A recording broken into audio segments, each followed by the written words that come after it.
Bây giờ có phải quý anh chị mong đợi là mình tiếp cận nhiều khách hàng mục tiêu không? Mình kết nối chăm sóc khách hàng hiệu quả không? Mình kết nối chăm sóc làm sao ta?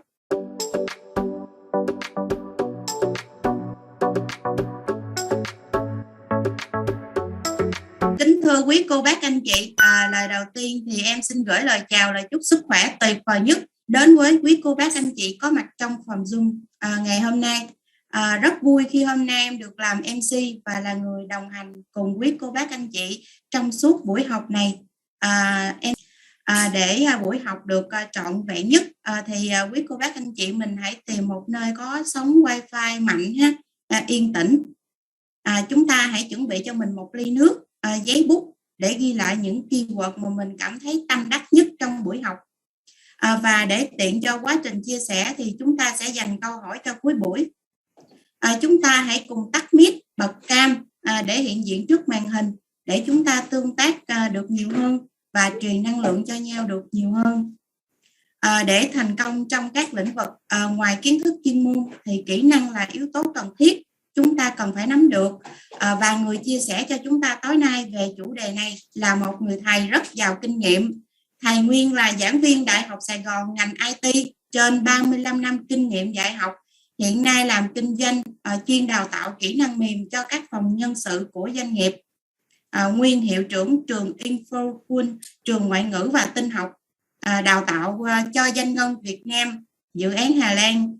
Và không để quý cô bác anh chị chờ lâu hơn nữa, chúng ta hãy cùng thả thật nhiều tràng pháo tim lên màn hình để cùng chào đón lên đây speaker thạc sĩ thầy Nguyễn Đăng Quang. Xin chào tất cả quý anh chị. Quý anh chị có thấy màn hình slide không ạ? Nếu có xin chat ok ạ.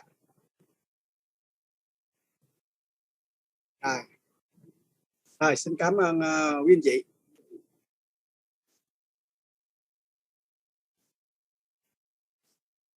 Rồi, đầu tiên thì xin cảm ơn MC có lời giới thiệu rất tuyệt vời. Cảm ơn DG và bộ phận kỹ thuật đã cho đi thời gian chuẩn bị cái phòng Zoom này tràn đầy tình yêu thương hôm nay. Rồi, hoan nghênh tinh thần học hỏi của hơn 100 anh chị đang có mặt khắp miền Đông nước, đang có mặt ở trong đây để chúng ta cùng nghiên cứu phát hiện điều mới để chuẩn bị bước đột phá cho sự nghiệp của mình năm 2022 nhé. Đầu tiên thì xin chúc quý anh chị một buổi tối tràn đầy năng lượng, nhận được nhiều giá trị nhất. Rồi, tôi cũng xin mời quý anh chị chúng ta hãy high five đúng không? High five đúng không? High five. Chúng ta bấm vô ô chat số 2 nhá, số 2 coi như chào á.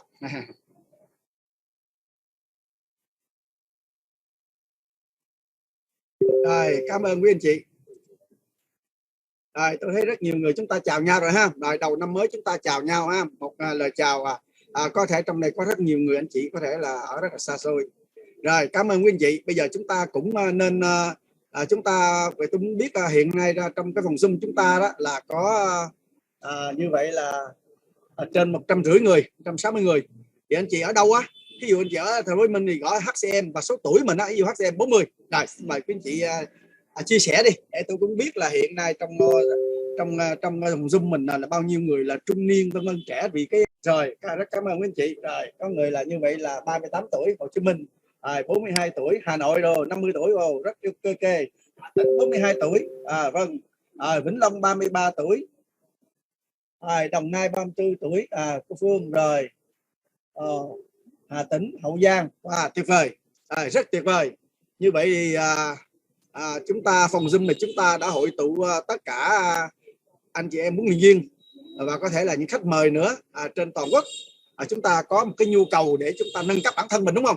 Nâng cấp bản thân mình.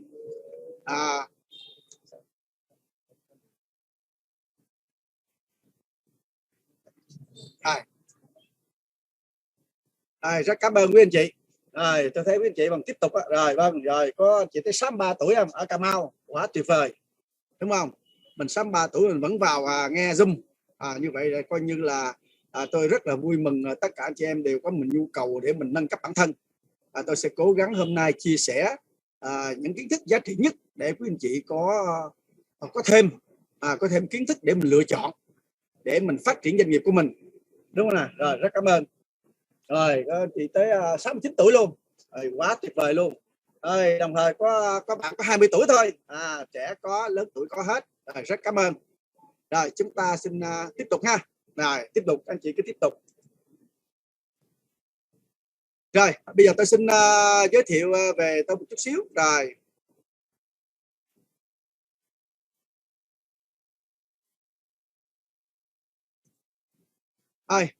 quý anh chị thấy hình con khỉ đúng không? Tôi là Nguyễn Đăng Quang. Quang không có dê nhá. Nhiều người vẫn biết vậy nhưng mà vẫn còn gọi tôi là Quân mà. Tại vì Đăng Quang mà thường thường có dê mà giờ này không có cho nên là hơi là lạ. Tôi là giảng viên, nguyên giảng viên Đại học Sài Gòn ngành IT. Nhưng mà tôi chuyên sâu về ICT Education. Tôi quê ở An Giang á, nhưng mà tôi sinh trưởng tại Campuchia. Rồi quý chị thấy hình con khỉ đúng không? Khỉ hay bắt chước đúng không? Học hay tò mò lắm. Tôi suốt cả cuộc đời tôi thì luôn luôn là học tò mò học điều mới rồi vân vân. Rồi đây là hình ảnh một cái khóa học sinh viên năm 2005 04 gì đó tôi không nhớ rõ. Sinh viên chuyên ngành công nghệ thông tin, các bạn đại học để ra trường đi dạy á, chuyên ngành công nghệ thông tin. Rồi sở thích của tôi là đọc sách, phát triển bản thân, digital marketing. Tôi chơi đàn guitar rất là giỏi 20 năm trước. Đặc biệt tôi rất thích khiêu vũ, mà khiêu vũ để coi như tập thể dục á. Đặc biệt là nghe nhạc xem phim, nghe nhạc xem phim. Ngoài ra thì năm 72 73 tôi là huấn luyện viên võ đường Việt Đạo Quán. Võ đường này giờ sang bên Úc rồi, ông thầy tôi qua bên Úc rồi. Và đồng thời tôi chơi rất tốt thể dục thể thao, đặc biệt là cầu lông và bóng bàn, chơi cũng khá tốt ạ. Chuyên ngành của tôi là chuyên đào tạo tư vấn dịch vụ thiết kế PowerPoint chuyên nghiệp để thuyết trình, đào tạo online vân vân, dành cho CEO, team leader, những người lãnh đạo đội nhóm, những người bán hàng đều cần PowerPoint cả, đặc biệt trong cái thời đại mà online này. Đây là một cái ảnh mà tôi đào tạo cho giảng viên của nhóm Hà Lan á, nhóm Hà Lan cách đây 2 năm rồi. Tôi là đối tác đào tạo Intel Education. Quý anh chị biết rồi đó, tập đoàn Intel là tập đoàn lớn nhất của Mỹ đó. Trong máy tính của anh chị hiện nay đều có một chip này đó, gọi là Intel Inside đó, dạng là trainer, tức đào tạo lại. Rồi tôi cũng là hiệu trưởng đào tạo Go School, là trường đào tạo ngoại ngữ tinh học, nói chung là năm 2001, là rất là lâu ha. Rồi đây đào tạo theo chứng chỉ của Microsoft mà quý anh chị biết rồi. Năm 2008 tôi là giám đốc trung tâm tin học Đại học Tế Vùng Bàn, đào tạo trên 3.000 sinh viên ở đây. Ngoài ra đây tôi cũng tham gia dự án đào tạo Trung học sở Bộ Giáo dục, đào tạo Internet và PowerPoint cho 200 chuyên viên Sở Giáo dục Đào tạo của 22 tỉnh miền Nam năm 2005. Chuyên ngành sâu của tôi tham gia dự án rất lớn của Thành ủy Thành phố Hồ Chí Minh, nó đào tạo 20.000 giáo viên, cán bộ quản lý chuyên về ứng dụng công nghệ thông tin và truyền thông trong dạy học và đào tạo. Tiếng Anh gọi là ICT in Education. Đó là thập niên như vậy là trước 2002-2007 rồi. Vừa rồi thì chỗ anh Cường là viện phó viện Pasteur có mời tôi về đào tạo cho bác sĩ và chuyên viên viện Pasteur. Năm trước thì tôi là giám đốc kinh doanh công ty Rio Green rồi Phước Tính Nest. Tôi thành viên của Sài Gòn chapter của Hiệp hội Doanh nghiệp Mỹ tại Việt Nam BNI. Rồi hiện nay là tôi là thành viên câu lạc bộ doanh nhân SIPB VCI Phòng Công nghiệp Việt Nam Thành phố Hồ Chí Minh. Và hiện nay tôi là thành viên ban đào tạo Phạm Gia Nutrition. Rồi cảm ơn quý anh chị đã theo dõi. Đó là một sơ lược về hôm nay của tôi. Rất cảm ơn quý anh chị. Rồi đề tài hôm nay chúng ta sẽ tìm hiểu cùng nghiên cứu, đó là học tập kỹ năng công nghệ 4.0, công nghệ 4.0 để thành công trong kinh doanh. Có lẽ là cái cụm từ mà cách mạng công nghệ 4.0 á, có lẽ cũng không sai lạ với anh chị phải không? Quý anh chị nào đã từng nghe chữ là cách mạng công nghiệp 4.0 á thì xin gõ vào số 1 cho mặt trong ô chat cho bạn. Tức là nghe đâu đó từng nghe nói công nghiệp cách mạng công nghiệp 4.0 Hôm nay chúng ta đã nghiên cứu một chủ đề rất là thời sự nha.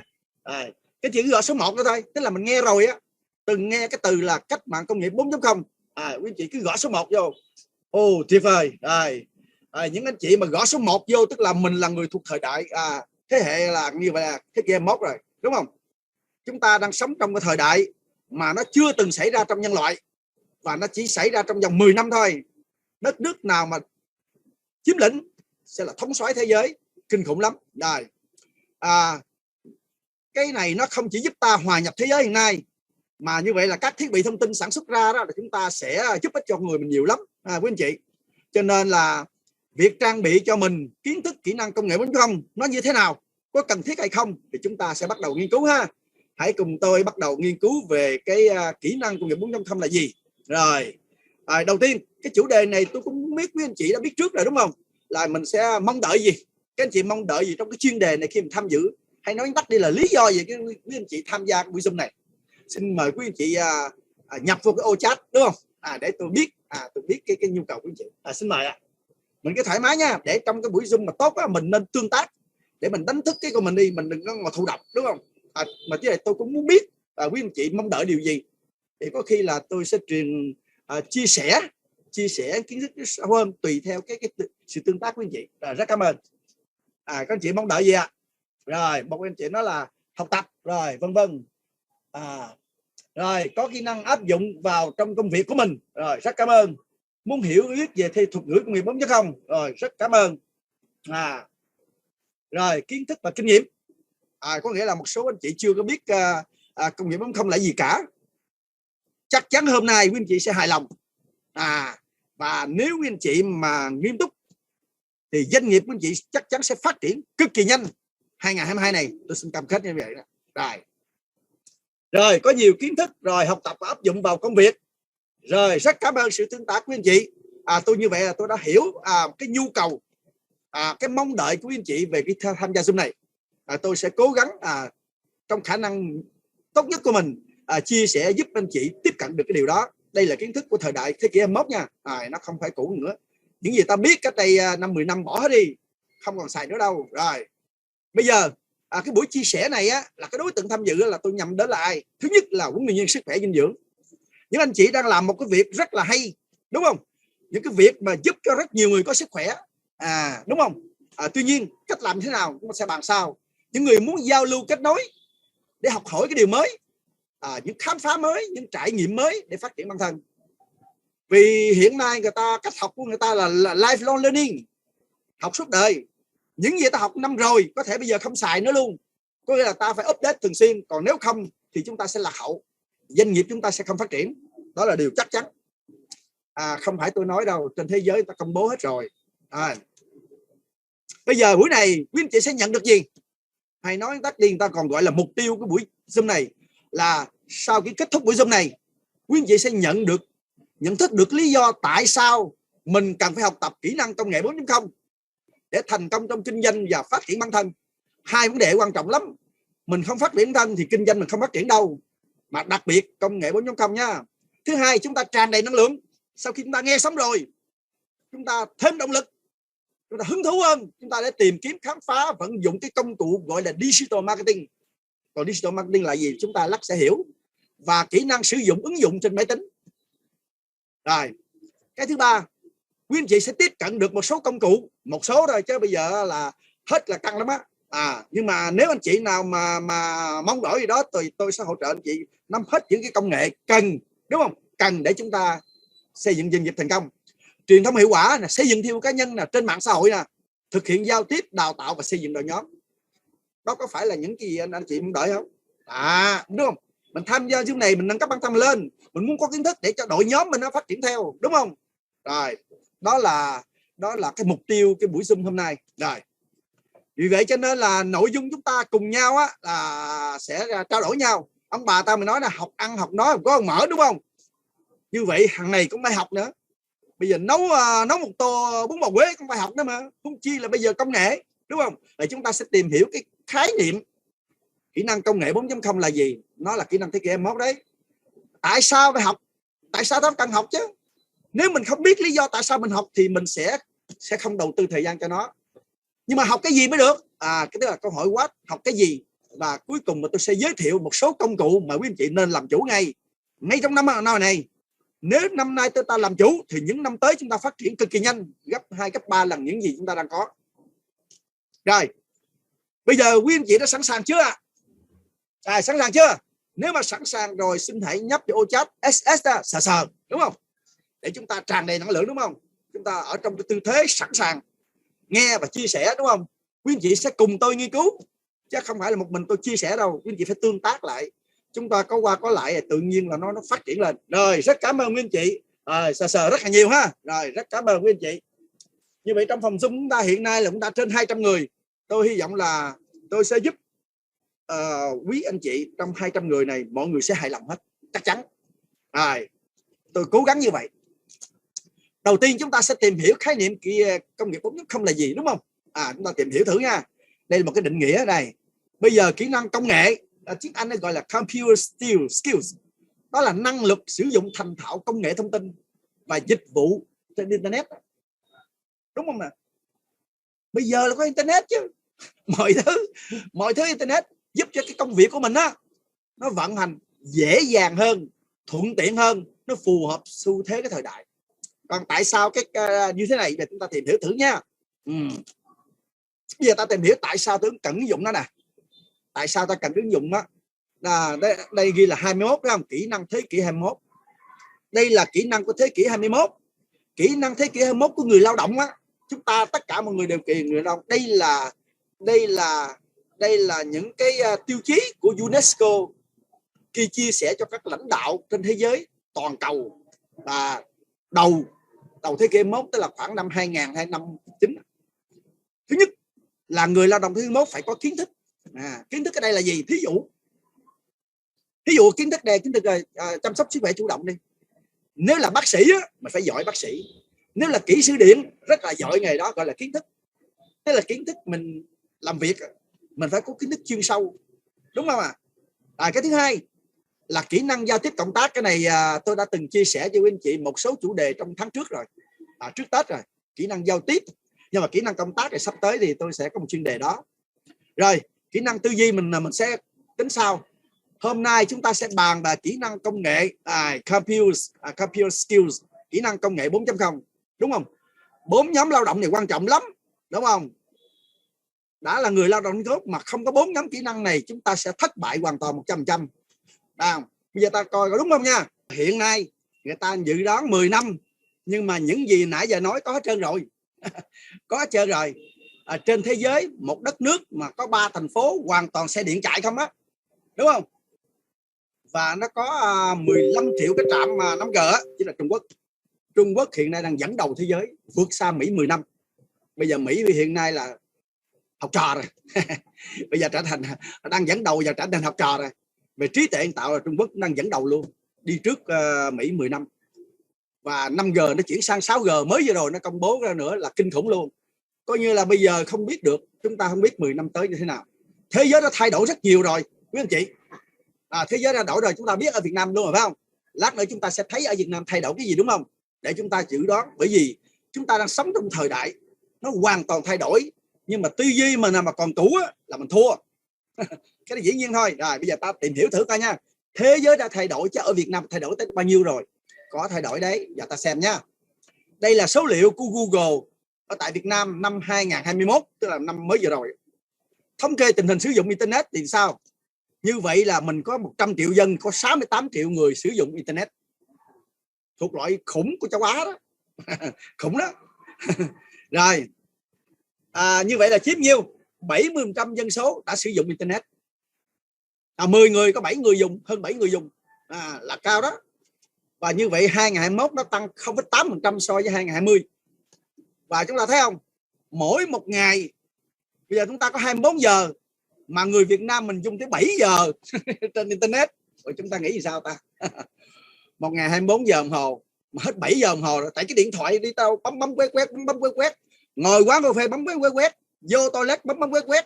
Số giờ mà mình ở trên internet đó, là mất hết 7 giờ đồng hồ rồi. Cái này quan trọng lắm á. Cái này nó quyết định tất cả các công ty, nó quyết định bán hàng, tuyển dụng hay làm cái gì là nó phải dựa vào số này liệu này nè. Đó. Rồi. Chúng ta có bao nhiêu người dùng điện thoại? Coi như là 10 người thì 9 người rưỡi. 10 người 9 người rưỡi có điện thoại. Nghĩa là sao? Đây nè, chúng ta thấy kỳ lạ không? Hẹn nhau đến gặp quán cà phê, vô ngồi xong rồi mạnh nào nấy cầm điện thoại bấm, không nói chuyện gì nhau hết trơn. Chúng ta thấy nghịch lý không à? Nghịch lý đúng không? Mà có không? Có đó. Hình này chụp ra thực tế rồi, ở Việt Nam mình có. Đủ nhân ngồi hồi nó nói hồi cái trời mạnh nào nấy ngồi bấm không ai nói chuyện ai hết. Tức là người ta đang giao tiếp với ai đó mà trong lúc đang ngồi với nhau mà lại không giao tiếp. kỳ lạ ha. Rồi ai dùng điện thoại 70-80 tuổi cũng dùng luôn, không phải người trẻ không đâu nha. Cho nên tình hình là căng lắm chúng ta phải dựa vào cái này. Tất cả công ty trên thế giới muốn bán hàng cái gì, làm cái gì là phải dựa số liệu thống kê này để quyết định ai, tại khách hàng mình nằm ở đâu, đúng không? Cái buổi chia sẻ cách đây là 2 tháng tôi có nói rồi, giống đi câu cá vậy đó, mình phải biết cá ở đâu, cá nào, khách hàng mình là ai, đối tượng mà mình muốn hợp tác kinh doanh là ai, mình phải biết rõ chứ. Là trẻ em, là phụ nữ, là nam hay là người già hay trung niên, mình phải biết. Còn mình không biết là thua. Đi câu cá mà không biết cá nằm đâu, mà không biết câu cá gì, không biết câu cá gì thì không biết chọn con mồi gì. Tự nhiên đi câu cá trê dùng con mồi con trùng, cá trê nó không ăn là thua, đúng không nè? Cái đó là tôi đã chia sẻ cách đây là 2 tháng rồi trong vấn đề trao quà. Ở đây mình sẽ không nói lại nữa, nhưng mà tôi mới chia sẻ với anh chị một cái thông tin rất là quan trọng của Google, đúng không? Nhưng mà ta thấy lướt qua thấy chưa? Như vậy là số người sử dụng điện thoại vân vân, cái đó nó quyết định đó. Bây giờ ta coi thêm thông tin nữa nha. Bây giờ thống kê thương mại điện tử. Thương mại điện tử là cái gì ha?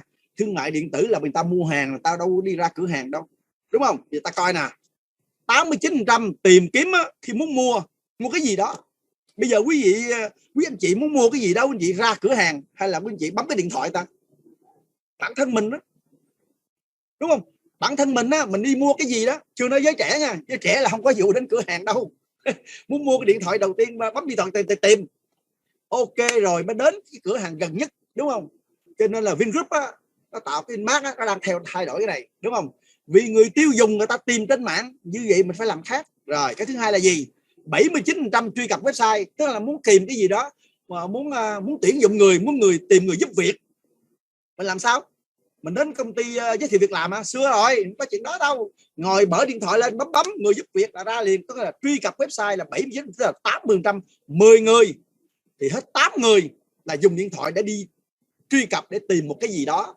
Muốn thuê văn phòng, muốn thuê đất đai, muốn thuê nhà cửa, muốn mua đất, mua nhà, cái gì tất cả mọi thứ là dùng website. Số liệu này quan trọng nha quý anh chị. Cái này nó quyết định, lát nữa quyết định cái điều gì lát nữa ta sẽ biết á. Rồi 78% là tỷ lệ mua online. Muốn mua cái gì đó thì 10 người coi như 8 người mua online rồi. Chưa nói cái vụ hồi vừa rồi nữa, 3 cái dịch cúm ở Covid á, là người ta mua online chủ yếu, không phải đến cửa hàng đâu. Mà doanh số online nó gấp 5 lần doanh số offline. Cái là mở cửa hàng hồi xưa á, bán tháng tỷ dịch lên một cái hiện nay đang tới 10 tỷ. Có một cửa hàng lên 5 tỷ 10 tỷ, tức là gấp 10 lần cái bình thường. Vậy ta thấy bán online hay quá, đúng không? Rồi người ta đang ở online á, trên mạng á, mà ta lại đi gặp trực tiếp là thua rồi. Rồi 40% dùng laptop, cứ 10 người thì có 4 người dùng laptop. Chúng ta cũng phải biết cái thông tin này quan trọng lắm á, thông tin của Google á. Rồi 10 người thì gần 6 người dùng điện thoại để mua hàng, để đặt hàng, để tìm lời khuyên. Ví dụ như có con rồi, con mà mình mà bị nó không ngủ được, hay là nó tiểu đêm hay gì đó, bây giờ muốn tìm ai đây? Lên mạng tìm, có người trợ giúp, thấy không? Dùng điện thoại. Quý vị thấy không? Thống kê này rất quan trọng, nó quyết định. Hồi nãy đó công nghệ viễn thông không ta nói đó, công nghệ viễn thông là người tiêu dùng quyết định quyết định cái hành vi người tiêu dùng nó quyết định, đúng không? Rồi còn nữa, bây giờ truy cập mua online số sản phẩm mà ta coi thử nha. Sản phẩm gì đây? Sản phẩm mỹ phẩm thì 25% là mua mỹ phẩm ở trên mạng, 27% là mua sản phẩm điện tử, ví dụ mua điện thoại, mua cái gì cái liên quan đồ điện tử là 27%. Rồi hồi xưa 50%, bây giờ tăng lên 27 rồi. Rồi mua sản phẩm sức khỏe ta biết rồi đó, thực phẩm chức năng vân, bây giờ lên mạng tìm chứ không đến cửa hàng nào hết. Rồi 29% là mua đồ nội thất, 33% là giải trí, đúng không? Rồi muốn đi du lịch đâu thì lên mạng tìm, 16%. Rồi âm nhạc, nghe nhạc vân vân 76%, và chơi game là 23%, tăng rồi đó. Thấy chưa? Rồi tăng rồi. Bây giờ đặc điểm sau Việt Nam thì sao? Qua cái thông tin vừa rồi ta thấy sao? Hành vi sống, thói quen của con người á đã thay đổi rồi. So với 5-10 năm trước bây giờ nó không giống nữa. Hồi xưa ta còn muốn đi ta ra cửa hàng ta mua, bây giờ ta khỏi cần ở nhà bấm là ta có ngay, đúng không? Như vậy là online. Hành vi này nó quyết định là bây giờ ta muốn làm cái gì đó là ta phải online. Đối tác mình ở trên mạng á, nó nằm trên cái điện thoại á, chứ không phải là gặp trực tiếp ngoài đời nữa, đúng không? Rồi Đó là nguyên nhân rất rễ làm cho mọi hoạt động của cá nhân, tổ chức, doanh nghiệp thay đổi nếu mình muốn thành công. Đúng chưa? Mình muốn thành công thì mình phải dựa vào cái này, bởi vì khách hàng mình ở đâu thì mình phải theo đó. Chỗ nào có khách hàng mình thì mình sẽ đến chỗ đó. Khách hàng mình ở đâu? Khách hàng mình trên các mạng xã hội á, ở trên Facebook á, ở trên các cộng đồng, ở trên Zalo, ở cái lớp này lớp nọ, mà toàn là trong cái Zoom á, trong các cộng đồng Zoom khách hàng mình trong đó. Mà mình đi tìm người gặp cuộc thực tế thì cái đó tùy thôi, mình chọn lựa mà đâu có vấn đề đâu. Rồi đặc điểm xã hội này là gì? Hành vi sống thói quen đã thay đổi rồi nha. Online là công cụ trong mọi hoạt động thời đại rồi. Rồi trong thời đại này rồi, đúng không? Chúng ta lưu ý này ha. Rồi bây giờ giải pháp mình là gì? Đứng trước cái tình hình hồi nãy quý anh chị thấy rồi đó, mình theo dõi mình biết không? Mình biết tình hình hết rồi. Vậy chúng ta sẽ làm gì nếu chúng ta muốn doanh nghiệp mình thành công? Điều đầu tiên chúng ta phải biết chúng ta muốn gì, đúng không ạ? Chúng ta là doanh nghiệp networking, là một doanh nghiệp nhỏ trong doanh nghiệp lớn, đúng không? Mỗi người làm chủ doanh nghiệp, mình phát triển hệ thống mình, từ mình trở xuống là mình phát triển, là phải đào tạo. Vậy là trong cái ngành chúng ta muốn kiếm tiền thì chúng ta chủ yếu là tuyển dụng và đào tạo. Bán hàng rất ít. Quý anh chị nào bán hàng cũng được không sao đó, nhưng mà bán hàng cái thu nhập đó nó không lớn bằng xây dựng hệ thống, mà thu nhập từ mà cái đây tôi đã chia sẻ trong 2 tháng trước rồi, mình không nói lại nữa. Bây giờ vấn đề chỗ là cái giải pháp solution, cái giải pháp mình trong tình hình hiện nay của thời đại công nghiệp 4.0, của thế kỷ 21, chúng ta phải làm gì để cải thiện, đúng không? Rõ ràng có nhiều anh chị đã làm 5-7 năm rồi, kết quả không có tốt. Có đúng không ta? Hay là tôi chủ quan ta? Tôi chắc chắn sẽ có rất nhiều anh chị đó, đúng không? Đúng không? Quý anh chị có thể bấm vô chat cho tôi biết là có quý vị có đồng ý là hiện nay mình cũng chưa hiệu quả hay không? Nếu ok có ok thôi, để tôi biết có thật sự đúng không? Có đúng là hiện nay mình có khi mình làm 4-5 năm rồi vẫn không hiệu quả, có đúng không ạ? Rất nhiều người, đúng không? Ok rồi, như vậy thì tôi đã chia sẻ đúng rồi đó, đúng cái nỗi đau của mình rồi đó. Cái nỗi đau của chúng ta đó, dĩ nhiên sẽ có người chủ tịch, có người lên vân vân, cái điều có hết. Có người làm 10 năm rồi vẫn chưa lên chủ tịch, có người làm 5 năm rồi vẫn chưa lên ghét. Câu hỏi là why? Tại sao? Đúng không? Chúng ta phải luôn luôn cầu thị và mình phải thay đổi cái giải pháp, đúng không? Tôi chưa nói giải pháp rồi tốt xấu đâu, cái sự lựa chọn là của quý anh chị. Bây giờ giải pháp của chúng ta là gì đấy? Đứng trước tình hình này, khách hàng mình ở trên mạng á, ở trên mạng, ở trên các cộng đồng mạng xã hội á, vân vân, đúng không? Chúng ta tìm hiểu thế nào. Giải pháp chúng ta là phải chuyển đổi số. Hôm nay tôi sẽ đi sâu vào cái chuyện này. Rồi, chuyển đổi số là gì? Tiếng Anh gọi là digital transformation. Trước khi nói về chuyển đổi số thì định nghĩa, Bộ trưởng Bộ Thông tin Truyền thông Việt Nam có một bài viết rất là hay, là nguyên là CEO của tập đoàn Viettel và hiện nay là làm Bộ trưởng Thông tin là Nguyễn Mạnh Hùng. Đây, có một bài viết rất hay. Vì định nghĩa nó có nhiều định nghĩa lắm. Chuyển đổi số là quá trình thay đổi tổng thể và toàn diện về cách sống, cách làm việc, phương thức của cá nhân và của một tổ chức doanh nghiệp nào đó. Định nghĩa là quan trọng nha.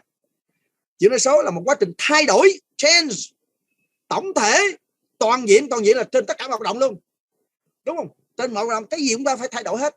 Của ai? Của cá nhân mình, của một tổ chức doanh nghiệp. Về cái gì? Về cái cách sống, về cách làm việc. Hồi xưa mình làm việc kiểu này, bây giờ phải thay đổi. Không thay đổi là chuyện của các bạn, đâu có sao đâu. Lát người ta sẽ biết ở Việt Nam mình rất nhiều doanh nghiệp thất bại, cực kỳ nổi tiếng mà thất bại như thế nào. Ta thấy kinh khủng lắm. Về cách sống, hồi xưa mà cái cách sống mình khác, bây giờ mình phải thay đổi thôi. Lát tôi xin nói chi tiết.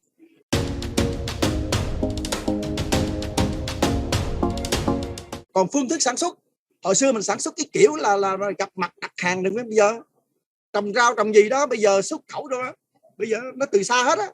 Rồi dựa trên công nghệ số, chúng ta thấy không, có rất nhiều cái khái niệm mới mà quý anh chị cần theo dõi. Thứ nhất công nghệ số, đúng không? Bây giờ ta đi chi tiết nè. Để nói cái này đó thì chúng ta phải theo thời gian chút xíu.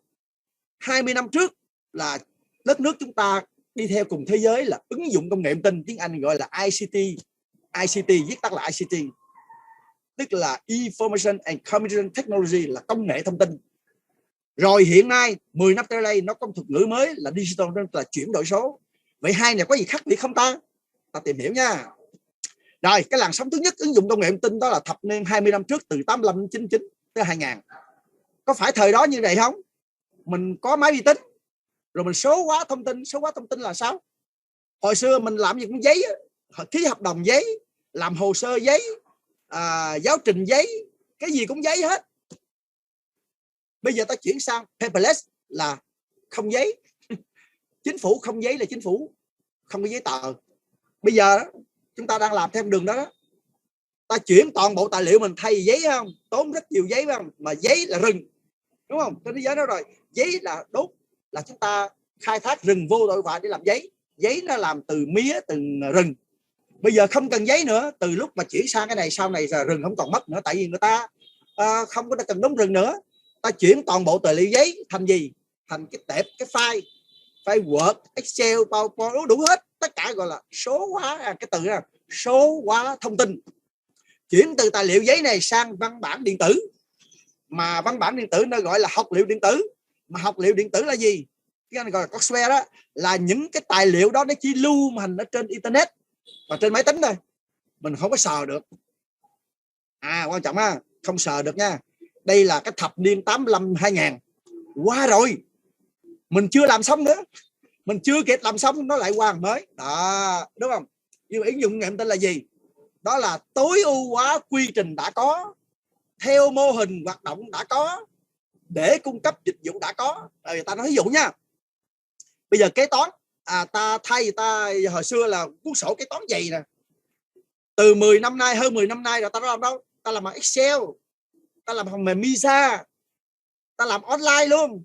Thành ra kế toán mà phải biết sử dụng phần mềm, cái đó là ứng dụng công nghệ thông tin. Tức là quy trình nó có rồi, nhưng mà đưa máy tính vô, đưa phần mềm vô, gọi là ứng dụng công nghệ thông tin, đúng không nào? Rồi còn nữa, dạy học đào tạo sao? Thay dùng phấn bản, đúng không? Dùng phấn bản, đúng không? Rồi người ta không dùng phấn bản, người ta dùng máy chiếu, đúng không? Rồi ta dùng phần mềm email, ta chuyển thông tin, thay ta viết tờ giấy ta gửi, đúng không? Rồi thí dụ như người ta doanh nghiệp nó dùng in brochure, flyer, rồi tờ rơi, không, làm website tiếp cận một ngày 5.000 người. Còn in tờ rơi đi phát trên phố đó đâu có nhiều người đâu, đúng không? Làm phát tờ rơi chỉ phát ở thành phố Hồ Chí Minh thôi, ở Hà Nội thôi, chứ doanh nghiệp ở Hà Nội làm sao thành phố Hồ Chí Minh biết được? Không biết được, nhưng mà nhờ website biết được, đúng không? Cái đó gọi là ứng dụng công nghệ thông tin ở trong hoạt động đã có, đúng không? Rồi cung cấp dịch vụ đã có, thí dụ như là sinh viên hồi xưa là mua sách giáo trình, còn bây giờ thì giáo trình điện tử, thì cái đó gọi ứng dụng công nghệ thông tin nha, chứ không phải chuyển đổi số đâu nha. Đang sử dụng giáo trình điện tử, đúng không? Để mà như vậy sinh viên từ bấy lâu nay rồi, cũng đã hơn 10 năm rồi, từ năm 2010 rồi là không còn dùng sách giáo trình nữa.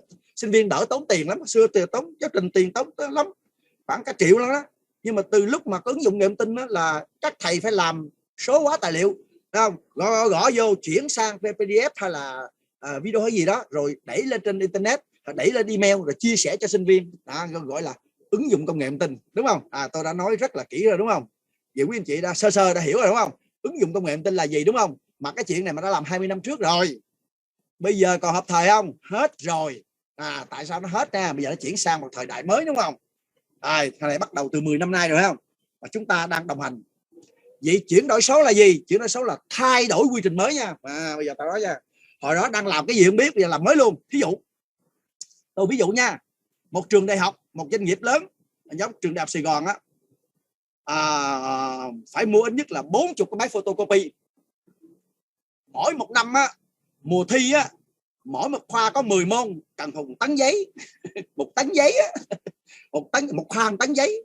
Xe tải chở vô chỉ có một khoa thôi, nó cần tấn giấy. Photo, đề thi đó, thấy chưa? Nhưng bây giờ không làm đó nữa, không làm cái đó nữa, không có mua máy photocopy, không có mua máy tính nữa, mà thuê. Này lâu rồi, một công ty dịch vụ nó mang máy photocopy đến, cứ photo hư 15 phút sau ký hợp đồng nha. Hư từ lúc gọi điện thoại 15 phút sau nó mang máy photocopy mới, nó đổi, nó lấy cái kia đi sửa. Thấy sướng không? Mình khỏi cần bố trí người sửa, cần điều khiển hết, có nó trang bị cho mình hết. Chưa? Quý vị hiểu không nè? Thấy theo quy trình mới chưa? Thấy thay đổi quy trình chưa? Chúng ta thay vì chúng ta tổ chức cho người bảo vệ trường, người ta không bảo vệ, người ta thuê công ty bảo vệ, đúng không? Nè, cũng thấy rồi, đúng không? Đúng không? Thay đổi mô hình hoạt động mới, cung cấp dịch vụ mới, cung cấp dịch vụ đã có theo cách mới. Đó là chuyển đổi số. Định nghĩa rất là rõ nha, quý chị sẽ thấy nào. Rồi tôi mới ví dụ vừa rồi là cái bảo quản máy tính đúng không, rồi làm vệ sinh bây giờ đâu có cần làm đâu. Hồi xưa thuê 10 người lao công bây giờ trường đại học Sài Gòn không còn lao công, hầu hết chỉ còn 1-2 người thôi, mà những người là hợp tác làm thôi chứ nhà trường không có thuê. Vậy nhà trường làm gì? Thuê công ty dịch vụ vệ sinh, một ngày trả nó 2 triệu, nó làm hết toàn bộ toilet đường, nó làm hết, nó cử người xuống làm luôn. Nó có máy là giống như cao ốc vậy. Các cao ốc hiện nay cũng vậy, không có nuôi quân. Các cao ốc là ký hợp đồng với một dịch vụ vệ sinh gọi là vệ sinh công nghiệp, nó đến nó lao sàn, cứ một tiếng nó đi lao lần mấy siêu thị đó, đúng không? Nó thuê. Nhưng mà ta thấy không, cung cấp dịch vụ đã có theo cách mới, cung cấp dịch vụ mới, đúng không? Rồi tôi mới vừa nói xong đúng không? Rồi bảo vệ rồi không? Rồi giờ tôi hỏi với anh chị nè, quý anh chị còn bỏ tiền đi mua báo Tuổi Trẻ, báo Người Lao Động đọc không ta? Có ai giờ bỏ tiền đi mua tờ báo đọc không? Không có ai mua nữa hết trơn á, tại vì có báo điện tử rồi, đúng không nè? Rồi bây giờ nó học tập nha. Ở Việt Nam mà mình còn chậm lắm, còn thua Thái Lan 10 năm. 10 năm trước học sinh tiểu học Thái Lan đến trường không có cuốn sách nào hết. Ủa, không sách sao học ta? Nó có cái iPad, tablet. Rồi quý anh chị biết rồi phải không? Quý anh chị biết cái tablet rồi phải không? Cái tablet đúng không? Nhỏ nhỏ này. Rồi vừa rồi ở Việt Nam mình mới có một công ty cung cấp 10.000 tablet tặng cho học sinh á. Vô lớp nó cầm tablet thế này nè, nó mở lên rồi đúng không? Bấm kéo. Có cái gì? Giáo trình điện tử có người soạn sẵn rồi. Một năm chúng ta tốn mấy trăm tỷ in sách giáo khoa, nhưng mà ở Thái Lan không in sách giáo khoa, nó soạn sách giáo khoa điện tử, thầy trò để thoải mái. Rồi vô hôm nay bài tập 1, mở lên bấm bài tập 1 rồi bắt đầu chơi game gì đó. Các bạn thấy chưa? Thái Lan là 10 năm trước, còn mình hiện nay sao? Mình vẫn còn in sách giáo khoa. Tức là mình đi sau Thái Lan hơn 15 năm rồi đó, vẫn chưa, tốn rất nhiều tiền. Còn tại sao tôi không biết nha, nhưng mà mọi người biết không? Bộ biết không? Biết hết. Nhưng mà tại sao ta không làm được? Cái đó tôi không biết. Tôi chỉ biết là 10 năm trước tôi đã biết cái này rồi, Thái Lan đã làm rồi, Singapore ta làm hết rồi. Tiết kiệm không? Làm kiểu đó thì học sinh ở miền núi á, khỏi cần mua sách giáo khoa chợ miền xuôi chở lên hết, bởi vì chỉ cần có trạm, đúng không? Bây giờ sắp tới có 5G là ở trên miền núi bất kỳ nơi nào vẫn có thể có sách giáo khoa. Mà sách giáo khoa thì soạn một lần xài 5 năm rồi sửa thôi, chứ đâu có cần in gì nữa đâu. Còn mình năm nay mới in nữa đó, mấy trăm tỷ, bỏ tiền mấy trăm tỷ in sách giáo khoa nữa, đúng không? Thì mình tốn tiền thôi, học sinh tốn tiền, gia đình tốn tiền, xã hội tốn tiền. Nhưng mà chuyển đổi số giúp tiết kiệm, đúng không? Tiết kiệm rất nhiều. Quý vị thấy không? Tôi nói luôn, quý vị thấy các ủy ban không? Hồi xưa thì sao? Hồi xưa thì bây giờ ta giao ban sao? Giấy tờ còn có đâu, bây giờ nó có cái bảng to vậy không? Lịch phải không? Khỏi lo luôn. Đêm đó chủ tịch phường ở quận gì đó đã gửi cái văn bản đó theo đó xuống tablet, xuống một cái bảng LCD to này. Rồi mọi người đi ngang nhìn rồi biết hôm nay làm gì. Lịch công tác khỏi cầm cục phấn viết trên bảng vậy đó, không còn bút viết trên bảng gì bảng trắng, không có chơi nữa, không có chơi đó nữa. Mọi thứ trên online rồi. Giao việc gì là giao rồi, giao trước ngày hôm đó, giao đêm đó, mà giờ ta làm mà trước tuần trước, người ta giao việc luôn. Quý anh chị thấy chưa? Tất cả dịch vụ đó đã có rồi, ở Việt Nam đã có rồi đó, chứ không phải 10 năm nữa đâu. Cái đó gọi là chuyển đổi số. Bây giờ ta coi thử nè. Bây giờ câu chuyện Britannica, anh chị nào mà biết Britannica thì anh chị bấm dùm số 2 dùm tôi. Nó làm gì ạ?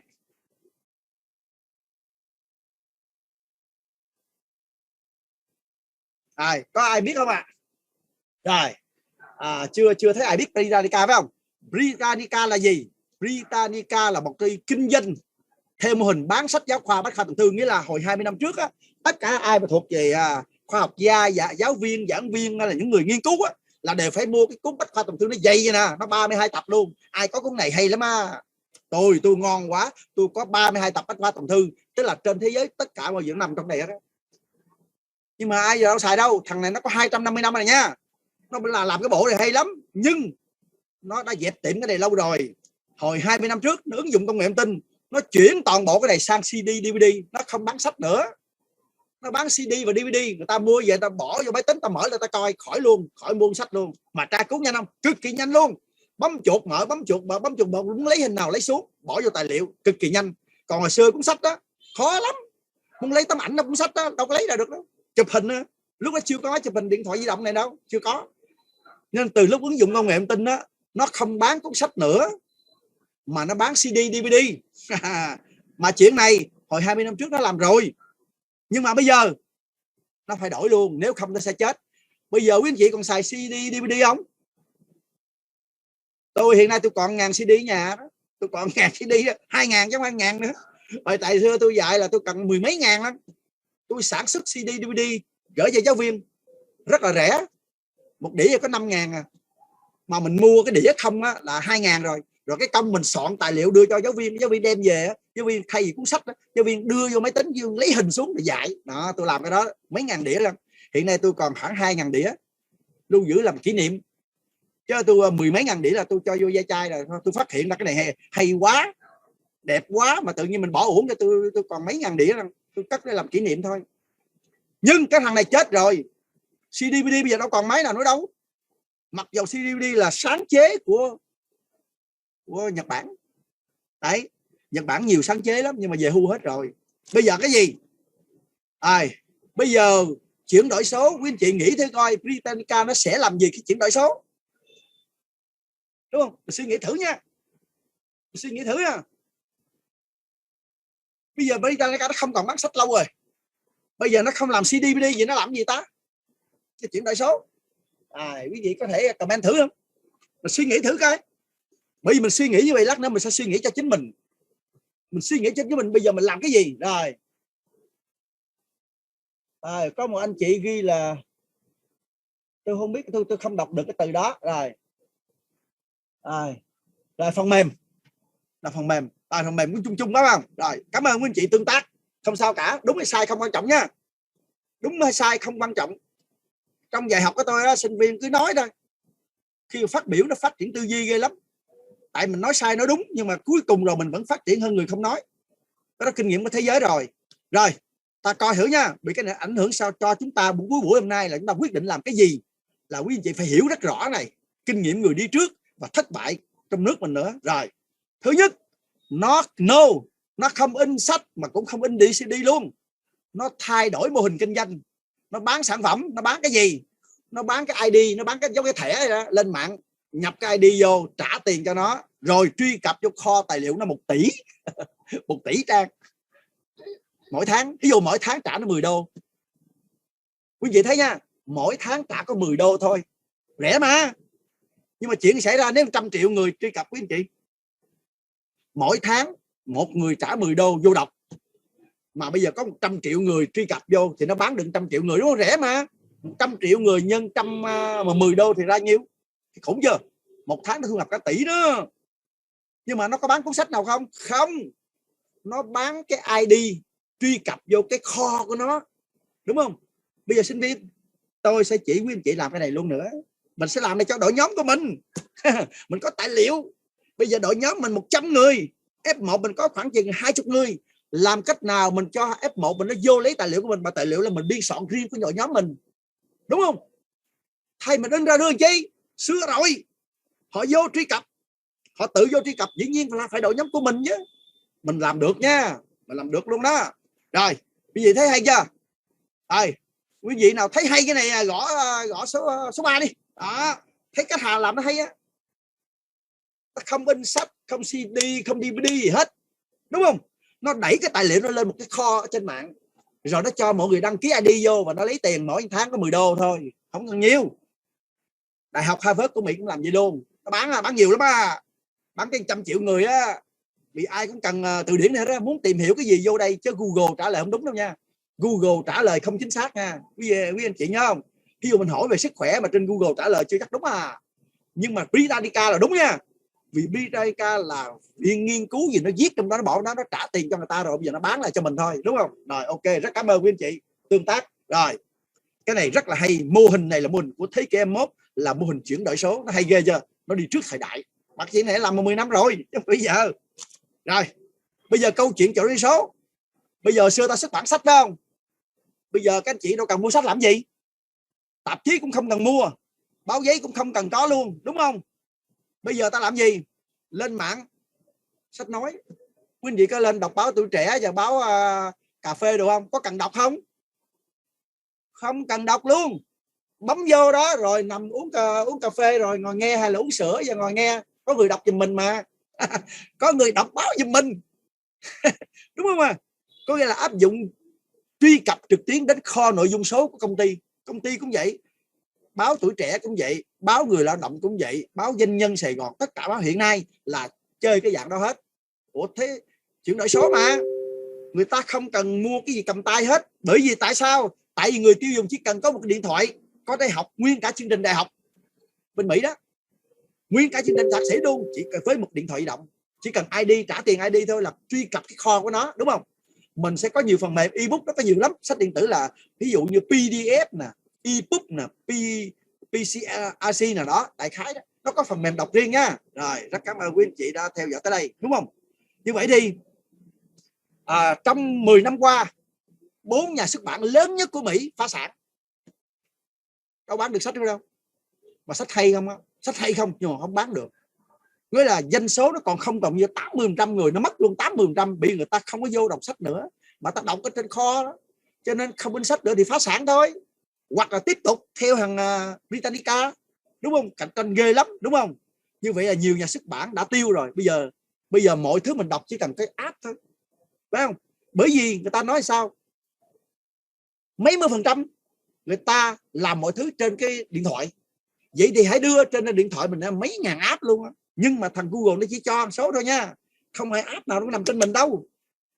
App nào có ấy của Trung Quốc nó không có đưa vô. Ví dụ bên Ấn Độ là app của Trung Quốc cho nó không cho xuất hiện. Cho nên là cái điện thoại do tùy mình dùng cái gì. Trung Quốc nó không có dùng Google, Trung Quốc nó dùng riêng của nó thì nó chỉ gì của nó thôi. Giống như là bế quan hết rồi. Người dân Trung Quốc không biết thế giới, chỉ biết nước Trung Quốc thôi à. Tại vì không có Google, không Facebook, không gì hết. Nên người Trung Quốc không biết trên thế giới hiện nay có cái gì họ không biết. Tại vì họ chỉ bó hẹp trong nước Trung Quốc nó có cái app riêng của nó, và nó không có dùng Facebook, nó dùng cái khác luôn. Mà mạng của nó cũng không dùng của trong Mỹ, cái thế giới nữa, nó dùng riêng của nó. Nên là người dân Trung Quốc chỉ biết cái gì trong nước mình thôi, chứ không biết thế giới, không biết thế giới như thế nào cả. Cái đó là chuyện của họ. Đây là câu chuyện chuyển đổi số nha. Rồi bây giờ quý anh chị thấy không? Bây giờ quý anh chị có một cái nội dung nào đó bằng tiếng Anh muốn dịch, có anh chị nào đi mua sách từ điển không ta? Có chị nào mua đi lấy cuốn sách từ điển không? Hồi xưa tao khoe trời tôi có từ điển hay dễ sợ. Từ điển bây giờ nó bán ve chai rồi. Không bán ve chai chắc để làm kỷ niệm thôi. Bây giờ là từ điển online, đúng không nè? Mà không phải từ điển đâu nha. Ở các hội nghị mỗi lần có thông dịch viên giờ miễn luôn, không cần thông dịch viên, có trí tuệ nhân tạo, cái robot nó tự động dịch luôn. Anh là Thái Lan thì ở kia nói tiếng Anh, thì ở đây nghe tiếng Thái Lan. Việt Nam mình yêu dự, ở trên kia nói tiếng Anh, ở đây mình nghe tiếng Việt. Ấy, thế giới đã tới đó rồi, đúng không?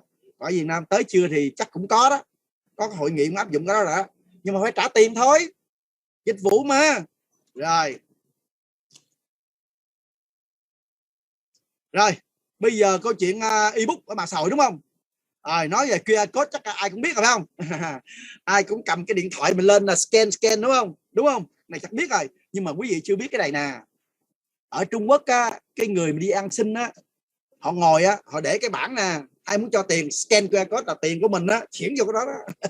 Mức độ là Trung Quốc nó dẫn đầu thế giới cái đó luôn á. Trung Quốc nó dẫn đầu, mặc dầu QR code này là sáng chế của ai? Của Nhật Bản. Nhật Bản rất là giỏi, nhưng mà ra xong xuôi rồi Trung Quốc lấy hết, làm hết, ứng dụng hết thì nó có 1 tỷ dân rồi. Nhật Bản không được gì nhiều hết, đúng không? Cho nên bây giờ quý vị đi dự hội nghị muốn lấy tài liệu hội nghị thì sao? Đừng có xin mất công nha, cầm điện thoại nè, scan nè, ở bên VCI scan cái là tài liệu mình về email mình rồi, thấy chưa? Thấy gọn không à? Đó, bây giờ ai đến thư viện ta? Thư viện Quốc gia thành phố mình bây giờ vắng que cũng có nữa, chuyển rồi, chắc vô để laptop vô ngồi làm việc thôi, chứ không ai mượn cuốn sách, không ai mượn cuốn sách hết. Chắc chắn 100% luôn. Trên mạng có chơi này, sách để làm gì? Rồi còn nữa, bây giờ mình kinh doanh tại cửa hàng phải không? Hồi nãy mình nói rồi, bao nhiêu người mua kinh doanh online, đúng không? Khách hàng mua online nhiều hơn, cho nên bây giờ vấn đề mà thuê cửa hàng vừa tốn tiền, mà nếu mình mở cửa hàng thành phố Hồ Chí Minh thì người ở Đồng Nai không thể mua được. Có điên lắm một người từ Đồng Nai đi mấy chục cây số xuống đây để chỉ mua một cái gì đó ở tại cửa hàng thành phố Hồ Chí Minh. Mà muốn ở Đồng Nai có cửa hàng thì phải mở thêm cửa hàng Đồng Nai, mà mở cửa hàng Đồng Nai thì tốn tiền mặt bằng, tốn tiền nhân viên, một ngày có bao nhiêu người vô, nên kinh doanh tại cửa hàng trước hay sau cũng sẽ phá sản. Mà thực sự có rồi, đợt dịch vừa rồi nhiều người trả mặt bằng rồi, giống như cà phê Highland á, nói vừa rồi nó te tu luôn, tăng nợ ghê lắm, một tháng mỗi cửa hàng 50 triệu đến 100 triệu mặt bằng á, mà nó khoảng 200 cửa hàng, vậy mỗi tháng tốn nhiều quý anh chị. Mà kinh doanh vừa rồi là dịch là không mở được quán cà phê, bây giờ mới mở được mấy tháng nay rồi, vậy năm vừa rồi nó mất 100 tỷ. Kinh khủng lắm, đúng không? Kinh doanh thương mại điện tử thôi, quý chị biết rồi.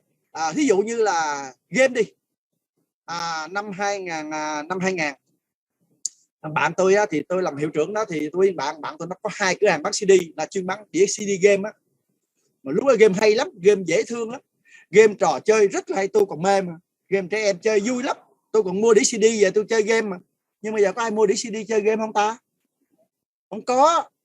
Bây giờ game online bấm cái trên mạng nó có trơn rồi. Doanh số game online hàng ngàn tỷ ở Việt Nam mình á, một năm doanh số mà game online là cả ngàn tỷ. Vinagame kiếm mấy ngàn tỷ đó, khủng không?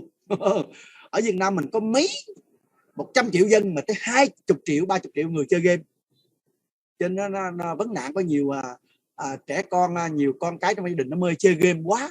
Tại game online nó hay quá đi, người lớn cũng mê, già cũng mê, trẻ cũng mê, bởi vì vấn đề online con dao hai lưỡi. Rồi cái đó gọi là thay đổi mô hình hoạt động mới, đúng không? Chúng ta biết rồi nào, chúng ta nhớ không? Game nè 23% chơi, đúng không? Mọi thứ không? Chúng ta biết rồi ha. Rồi ok, bây giờ ta suy nghĩ rằng thời đại mình thay vì nó đi mua hàng, không có từ đi mua hàng nữa, mà gọi là bấm điện thoại vô, dùng con chuột nhấp cái là mua hàng, cầm điện thoại động chạm cái là mua hàng. Đúng hay sai ạ?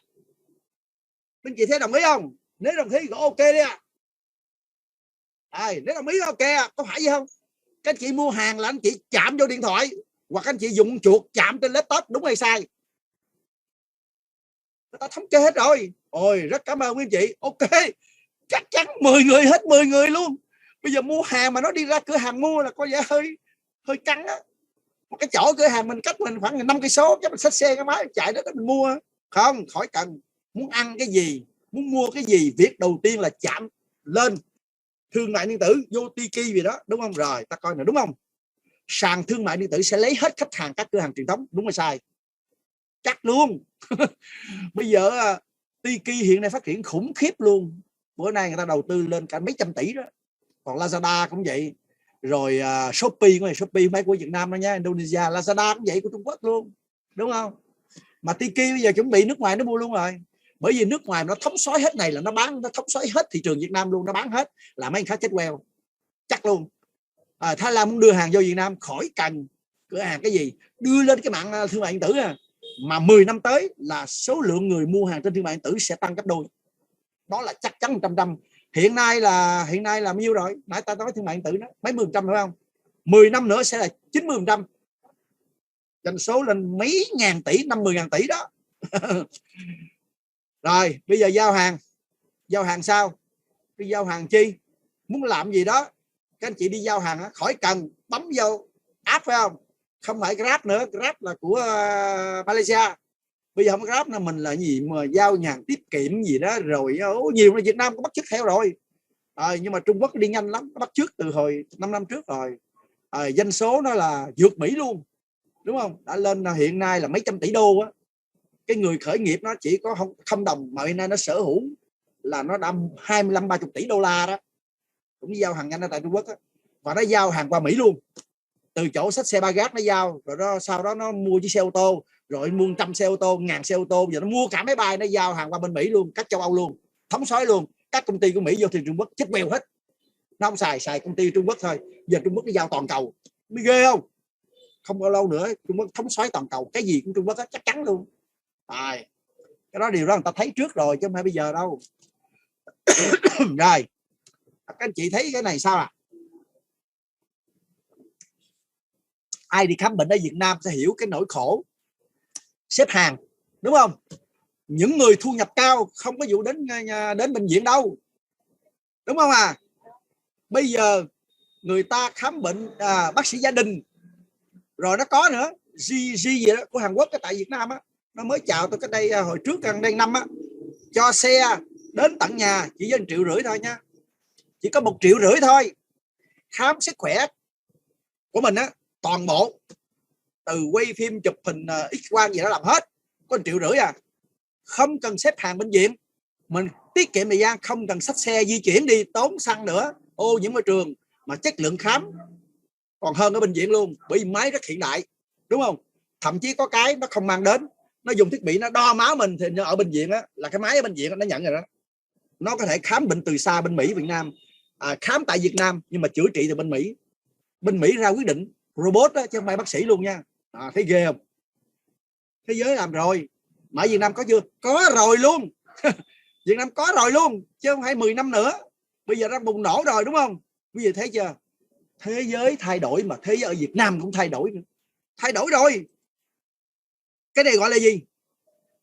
Chuyển đổi số theo cái dạng cung cấp dịch vụ đã có mà theo cách mới. Dịch vụ đã có là gì? Dịch vụ khám bệnh. Nhưng mà tôi không khám bệnh kiểu cũ. Anh khỏi cần mang sổ khám bệnh nữa.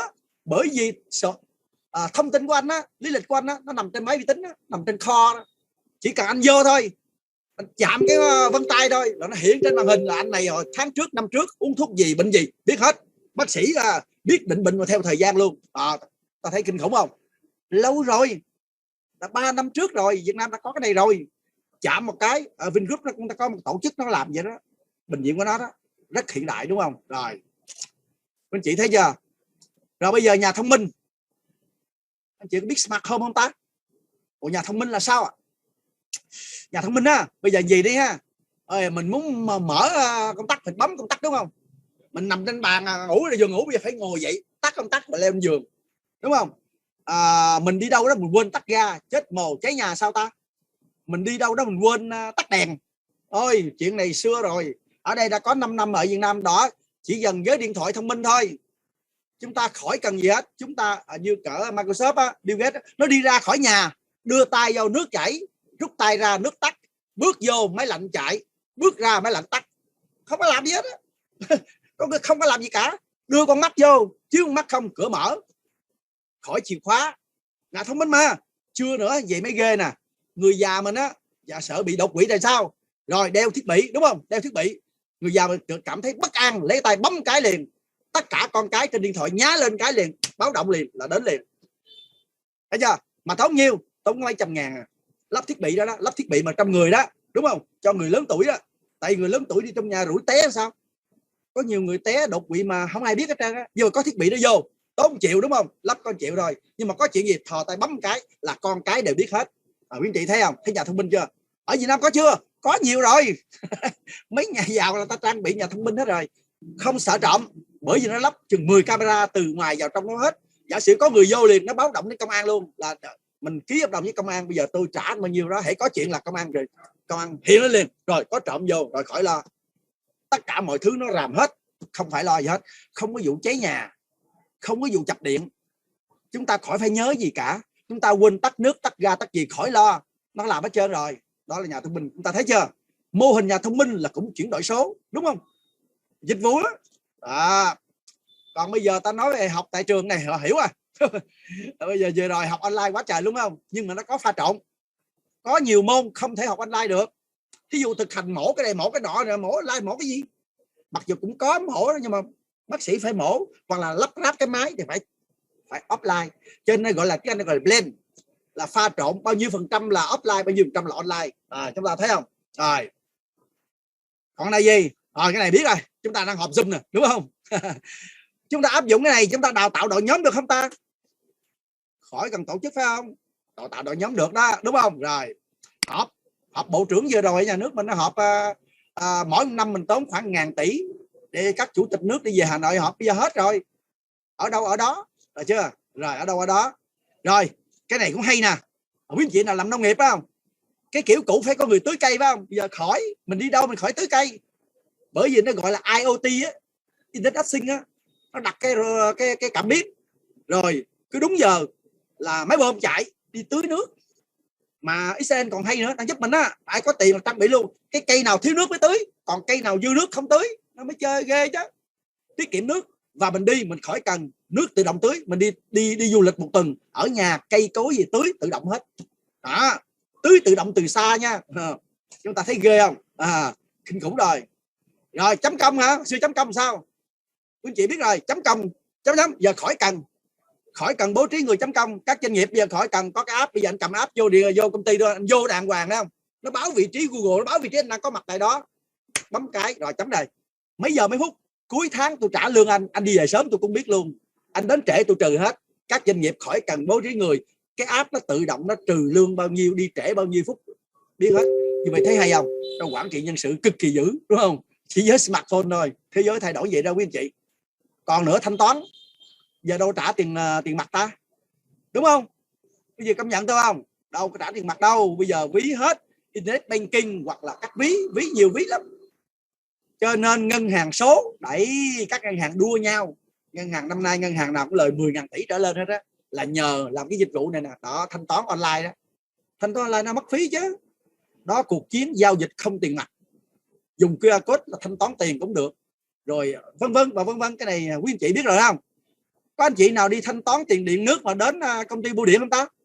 Đến thi cục không ta? Đúng không? Chắc đâu có còn, đúng không? Bây giờ cái chuyện đó chuyện hồi 15 năm trước, bây giờ hết rồi. Tất cả mọi nhà thanh toán tiền hết, đúng không nè? Đây, chúng ta nói cái điển hình nha. Công ty Phương Trang rất là dữ. Đầu tư là mấy trăm tỷ, hợp tác với Momo. Tại sao vậy? Bởi vì ví Momo, tôi có gặp CEO của Momo tại hội nghị cách đây là 1 năm ở tại khách sạn Caravan. Rồi, ông này ví Momo nó đâu phải làm ví đâu, nó làm nhiều thứ lắm. Nhưng mà nó có 23 triệu người dùng ví Momo. Ở Việt Nam mình 90 triệu dân mà nó có 23 triệu người có cái tài khoản ví Momo. Mà ví Momo cái là gì? Mình là có ví Momo xong mình phải nạp cho trong đó 1 triệu 2 triệu gì đó mình để trong đó. Mình đi mua cái gì mình thanh toán là mình được tặng lại. Ví dụ mình thanh toán 1 triệu thì mình được 100.000. Thích không? Thích, đúng không? Tự nhiên mình mua hàng 1 triệu mà nó thối lại cho mình 100.000. Thế mình đăng ký cha ra đi bỏ vô, tự nhiên Momo nó có mấy trăm tỷ ở trong tiền đó. Nó huy động vốn được mấy trăm tỷ. Tại mỗi người bỏ 1 triệu mà 23 triệu người đó nhiêu ta? Như vậy thì khách hàng đang nằm bên phía Momo. Phương Trang rất là thông minh, đã có người tư vấn. Thế bây giờ muốn khách hàng chọn đi xe Phương Trang dễ ẹt, ký hợp đồng với Momo. Vậy tự nhiên cái người mà muốn đi xe khác khỏi cần, nhưng mà có Phương Trang rồi, mở cái app lên có ví Momo, bấm cái đi xe Phương Trang luôn. Vậy thì Phương Trang có 23 triệu khách hàng. Chị thấy hay không? Thấy hay chưa? Cái tư duy người lãnh đạo dám đổi mới, mặc dù đầu tư mấy trăm tỷ nhưng mà sẽ thu hồi lại rất nhanh, bởi vì số lượng khách hàng rất là lớn, đúng không? Đấy, đó là sự thành công của Phương Trang. Tôi nơi mới ví dụ nào quý vị sẽ thấy. Rồi, bây giờ chuyển đổi số, nãy tôi nói rồi. Có anh chị nào còn dùng USB chép dữ liệu không ta? Có máy tính đưa USB đi, tôi chép này cho. Có ai còn này không ta? Nếu mà còn xin ngưng đi nha. Bởi vì USB là thiết bị dùng để truyền virus, chứ không có chứa gì trong đó đâu. Ai dùng USB nữa? Ta dùng cái gì? Ta dùng dịch vụ lưu trữ đám mây trên điện thoại iPhone, hay là trên máy tính thì nó có iCloud của Apple, hay là của Google là có Google Drive. Ai dùng điện thoại Samsung á, đúng không? Thì Apple là cái Android á, là hệ điều hành của điện thoại của Google, của OneDrive của Microsoft. Tất cả ta chụp ảnh, ta quay phim xong tự động nó đẩy lên iCloud, nó tắt. Giả sử ta mất cái điện thoại đi, ta bị hư hỏng điện thoại thì tất cả hình ảnh nó không mất, đúng không? Ta phải cài nhá, cài cho tự động nó lưu lên Google Drive. Mà Google Drive là cái kho trực tuyến á, đúng không? Cái kho trực tuyến đó đó. Rồi mình về nhà mình lên đó mình lấy xuống máy tính. Quý anh chị phải biết cái này nha. Đây là công nghệ 4.0. Nếu anh chị nào chưa biết, học đi. Bởi vì á, ta không cần cái gì cả, không USB, không gì hết, không CD, không DVD, không sách vở cả. Chỉ cần thấy cái đó hay quá, chụp hình cái là đẩy cái lên Google Drive, cất về nhà lấy xuống, đúng không? Rồi, điện tử đám mây là gì? Mới nói xong đó. Điện tử đám mây là gì? Công nghệ là dùng máy chủ ảo, đúng không? Thay dùng máy tính gia đình hay là văn phòng mua nhiều thì mình dùng, mình lưu trên đó đó. Hiện nay là free. Google mỗi email nó cho 15 GB. Nhưng mà giả sử mình nhiều quá sao? Mình làm kinh doanh nó cả trăm sao? Thì bây giờ mình mua nó không có nhiêu tiền hết. Nó mua số lượng lớn, mấy trăm GB luôn. Có nghĩa là mình xài 5 năm 10 năm xài không hết. Mình chưa biết là nhớ clip đó, thì 15 GB không có đủ. Thì bỏ tiền mua, người ta cung cấp dịch vụ mà, ta kiếm tiền mà, đúng không? Rồi coi như nữa. Bây giờ tuyển dụng nè. Cái hình bên trái là tuyển dụng offline đúng không? Cho đến văn phòng. Hiện nay bên phải, quý anh chị biết các công ty bất động sản doanh nghiệp hiện nay tuyển dụng thế nào không? Tuyển dụng online là tuyển dụng sao ta? Đây, các công ty bất động sản nó làm gì nè? Quý anh chị có biết DIC không? Biết rồi chưa? Chắc quý anh chị biết rồi phải không? DIC đúng không? DIC trước khi nó tuyển dụng thì nó coi người này có phù hợp với công việc nó không? Vì nó có công việc rồi, nó tìm người, nó không có đăng báo tuyển dụng nữa, nó không có đến sở lao động, nó không đến trung tâm dịch vụ làm nữa, mà nó đăng trên website đó, rồi nó gửi cái DIC. Bạn nào muốn tham gia bấm vô một cái kiểm tra test mình loại D, C hay là S gì đó, nó kiểm tra xong nó cho mình làm xong, nó báo về nó một cái bảng là nó cần, ví dụ biết bất động sản nó cần bán cái mới thì nó phải cần người năng động thì nó phải tuyển người D. Nhưng mà bạn làm test xong rồi bạn người C rồi bye bye bạn. Nó tuyển nhanh ghê không? Trong 1.000 người bấm vô nó lựa lại được 50, nó đưa vô giai đoạn 2, nó cho làm test nữa online hoàn toàn. Chứ mà sau khi xong xuôi được rồi bắt đầu nó hẹn offline. Thấy gọn không? Đấy, quý chị thấy nó tuyển dụng không? Tuyển dụng online luôn. Hiện nay bên bảo hiểm nhân thọ nó tuyển online luôn. Người Hà Nội tuyển thành phố Hồ Chí Minh, người thành phố Hồ Chí Minh tuyển các Bắc Cạn, ngồi tại chỗ mà tuyển được 1.000 người. Thấy kinh khủng không? Bây giờ đâu cần gặp mặt đâu, không cần gặp mặt nữa, nhưng mà vẫn tuyển được cả 1.000 người. Chúng ta suy nghĩ câu đó nha. Rồi quý vị biết con số này là gì không à? Số này là gì? 2030 là Việt Nam sẽ trở thành quốc gia số. 50 là gì? Quốc hội mình và nhà nước mình đã đặt ra chỉ còn có 10 năm thôi. Đến 2030 mà không thuộc về quốc gia số thì xong luôn. Một số quốc gia châu Phi là từ đây mãi mãi 100 năm, 200 năm sau là nô lệ. Bởi vì có 19 ngành nghề dẹp tiệm luôn, không còn nữa. Mà những quốc gia nghèo khó là chết luôn. Bây giờ không còn ngóc đầu gì nữa. Việt Nam phải thuộc top 50 dẫn đầu chính phủ điện tử. Chính phủ điện tử là chính phủ không giấy, không có giấy. Từ đây trở đi không còn in cái gì hết. Một năm mà tốn 1.000 hectare rừng để làm giấy và hàng 100.000 tấn giấy. Bây giờ dẹp không chơi giấy nữa thì chơi cái gì? Nãy mình biết rồi đó. 30% là gì? Kinh tế số phải đóng góp 30%, hiện nay mới có 5%. Có nghĩa là phấn đấu nhiều lần. 8% là năng suất lao động hàng năm tối thiểu là phải 8%, hiện nay mới 200. Có nghĩa là mình còn phấn đấu ghê lắm không? Nhưng mà nhà nước đặt mục tiêu rõ rồi. Cả quốc gia mình đang tham gia số, mà nếu không chuyển đổi số thì sao? Bộ trưởng Nguyễn Hùng nói rồi, hoặc là bạn sống hoặc là bạn chết. Bạn kinh doanh á, bạn chết chắc luôn. Bạn không online, bạn không chuyển đổi số, bạn chết chắc 100% luôn. Chứ không có nói là sẽ không biết có chết hay không nha. Chết 100% luôn. Còn chết thì không cái gì coi biết rồi đó. Nãy giờ tôi chia sẻ quá đầy đủ rồi, đúng không? Vậy nhưng mà cái khó khăn lớn nhất chuyển đổi số là gì quý anh chị biết không? Quý anh chị nghe hết rồi đúng không? Quá trời luôn. Từ y tế, giáo dục, trên tuyển dụng, tất cả mọi thứ người ta lên online hết rồi. Bây giờ mình muốn chuyển đổi số thì sao ta? Cái khó khăn và thách thức lớn nhất là gì?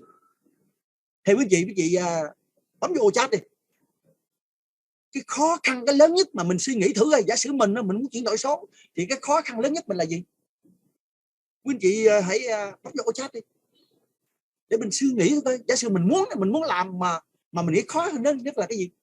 Mà cái thử thách mình là gì? Tôi đã gặp một vài anh chị rồi, tôi đã chia sẻ rồi, anh chị nói ra tôi biết liền. Mà cái đó người ta dự đoán hết rồi. Quý anh chị có thể bấm vô. Bây giờ mình rồi có một số anh chị không hiểu về máy tính. Ok, đúng rồi, có rồi, tôi gặp người nói trong này rồi. Kiến thức không có, kỹ năng không có, đúng không? Rồi bảo mật, bảo mật chỉ là một lần nhỏ xíu thôi. Rồi cái chuyện đó 5 phút là xong. 5 phút là xong rồi. Rồi còn gì nữa không ạ? Quý anh chị đang nêu nãy giờ là toàn những kỹ thuật không nha. Những kỹ thuật đó. Nhưng mà thực ra Bộ trưởng Bộ Thông tin Việt Nam á, CEO tập đoàn Viettel là nêu trong cái hội nghị cách đây năm ngoái năm kia mà mới vừa rồi mới nói đó, rất quan trọng đó. Thực ra vấn đề chuyển đổi số cái khó nhất không phải là biết kiến thức máy tính mà là nhận thức. Cô muốn làm không? 10 người 9 người không dám làm. Doanh nghiệp không dám làm. Tại sao vậy? Quen rồi, quen hẹn ta quanh rồi. Bây giờ biểu làm trên máy tính, là trên điện thoại. Tôi không biết làm, tôi sợ thất bại sao? Tôi quen mở cửa hàng tôi bán rồi, bây giờ biểu bán online là bán sao ta? Tôi mở cửa hàng ta biết ta đến gặp, còn bán online tôi mở hoài không có ai vô mua hết, đúng không? Sợ thôi không làm. Sợ không làm nhiều lắm á, đúng không? Bộ trưởng Nguyễn Hùng đã nói cái này rồi, mà cái này đã hội nghị toàn quốc đã nói cái đây 2 năm 1 năm, đúng không? Là Việt Nam quyết tâm 2030 phải thuộc về top 50, còn nếu không tiêu chắc luôn. Sẽ hàng trăm ngàn người sẽ thất nghiệp, bởi vì không kinh doanh nữa, không bán được thì tiêu chứ sao. Quý vị thấy bây giờ xuất khẩu á, vì tôi làm bên doanh nghiệp á, trace tức là truy xuất nguồn gốc, bây giờ online hết. Bây giờ Mỹ nó muốn mua dưa hấu của mình, bây giờ nó muốn mua bưởi của mình, nó đâu cần quay Việt Nam đâu. Nó có làm đầu tư công nghệ truy xuất nguồn gốc. Anh tưới ngày nào, anh tưới có thuốc trừ sâu không, anh tưới ngày nào, anh phải quay phim chụp hình hết, nó bên kia nó biết hết trơn. Nó có sensor, nó đo biết đất ra có ô nhiễm hay không, nó biết hết. Nó cho nhập hay không nhập, mà mình làm gì, mình không bán hàng được, bởi vì mình không áp dụng công nghệ 4.0. Đơn giản vậy thôi. Rồi tôi nói lại cái này quan trọng nha, không phải là kiến thức công nghệ, mà mình có dám làm hay không.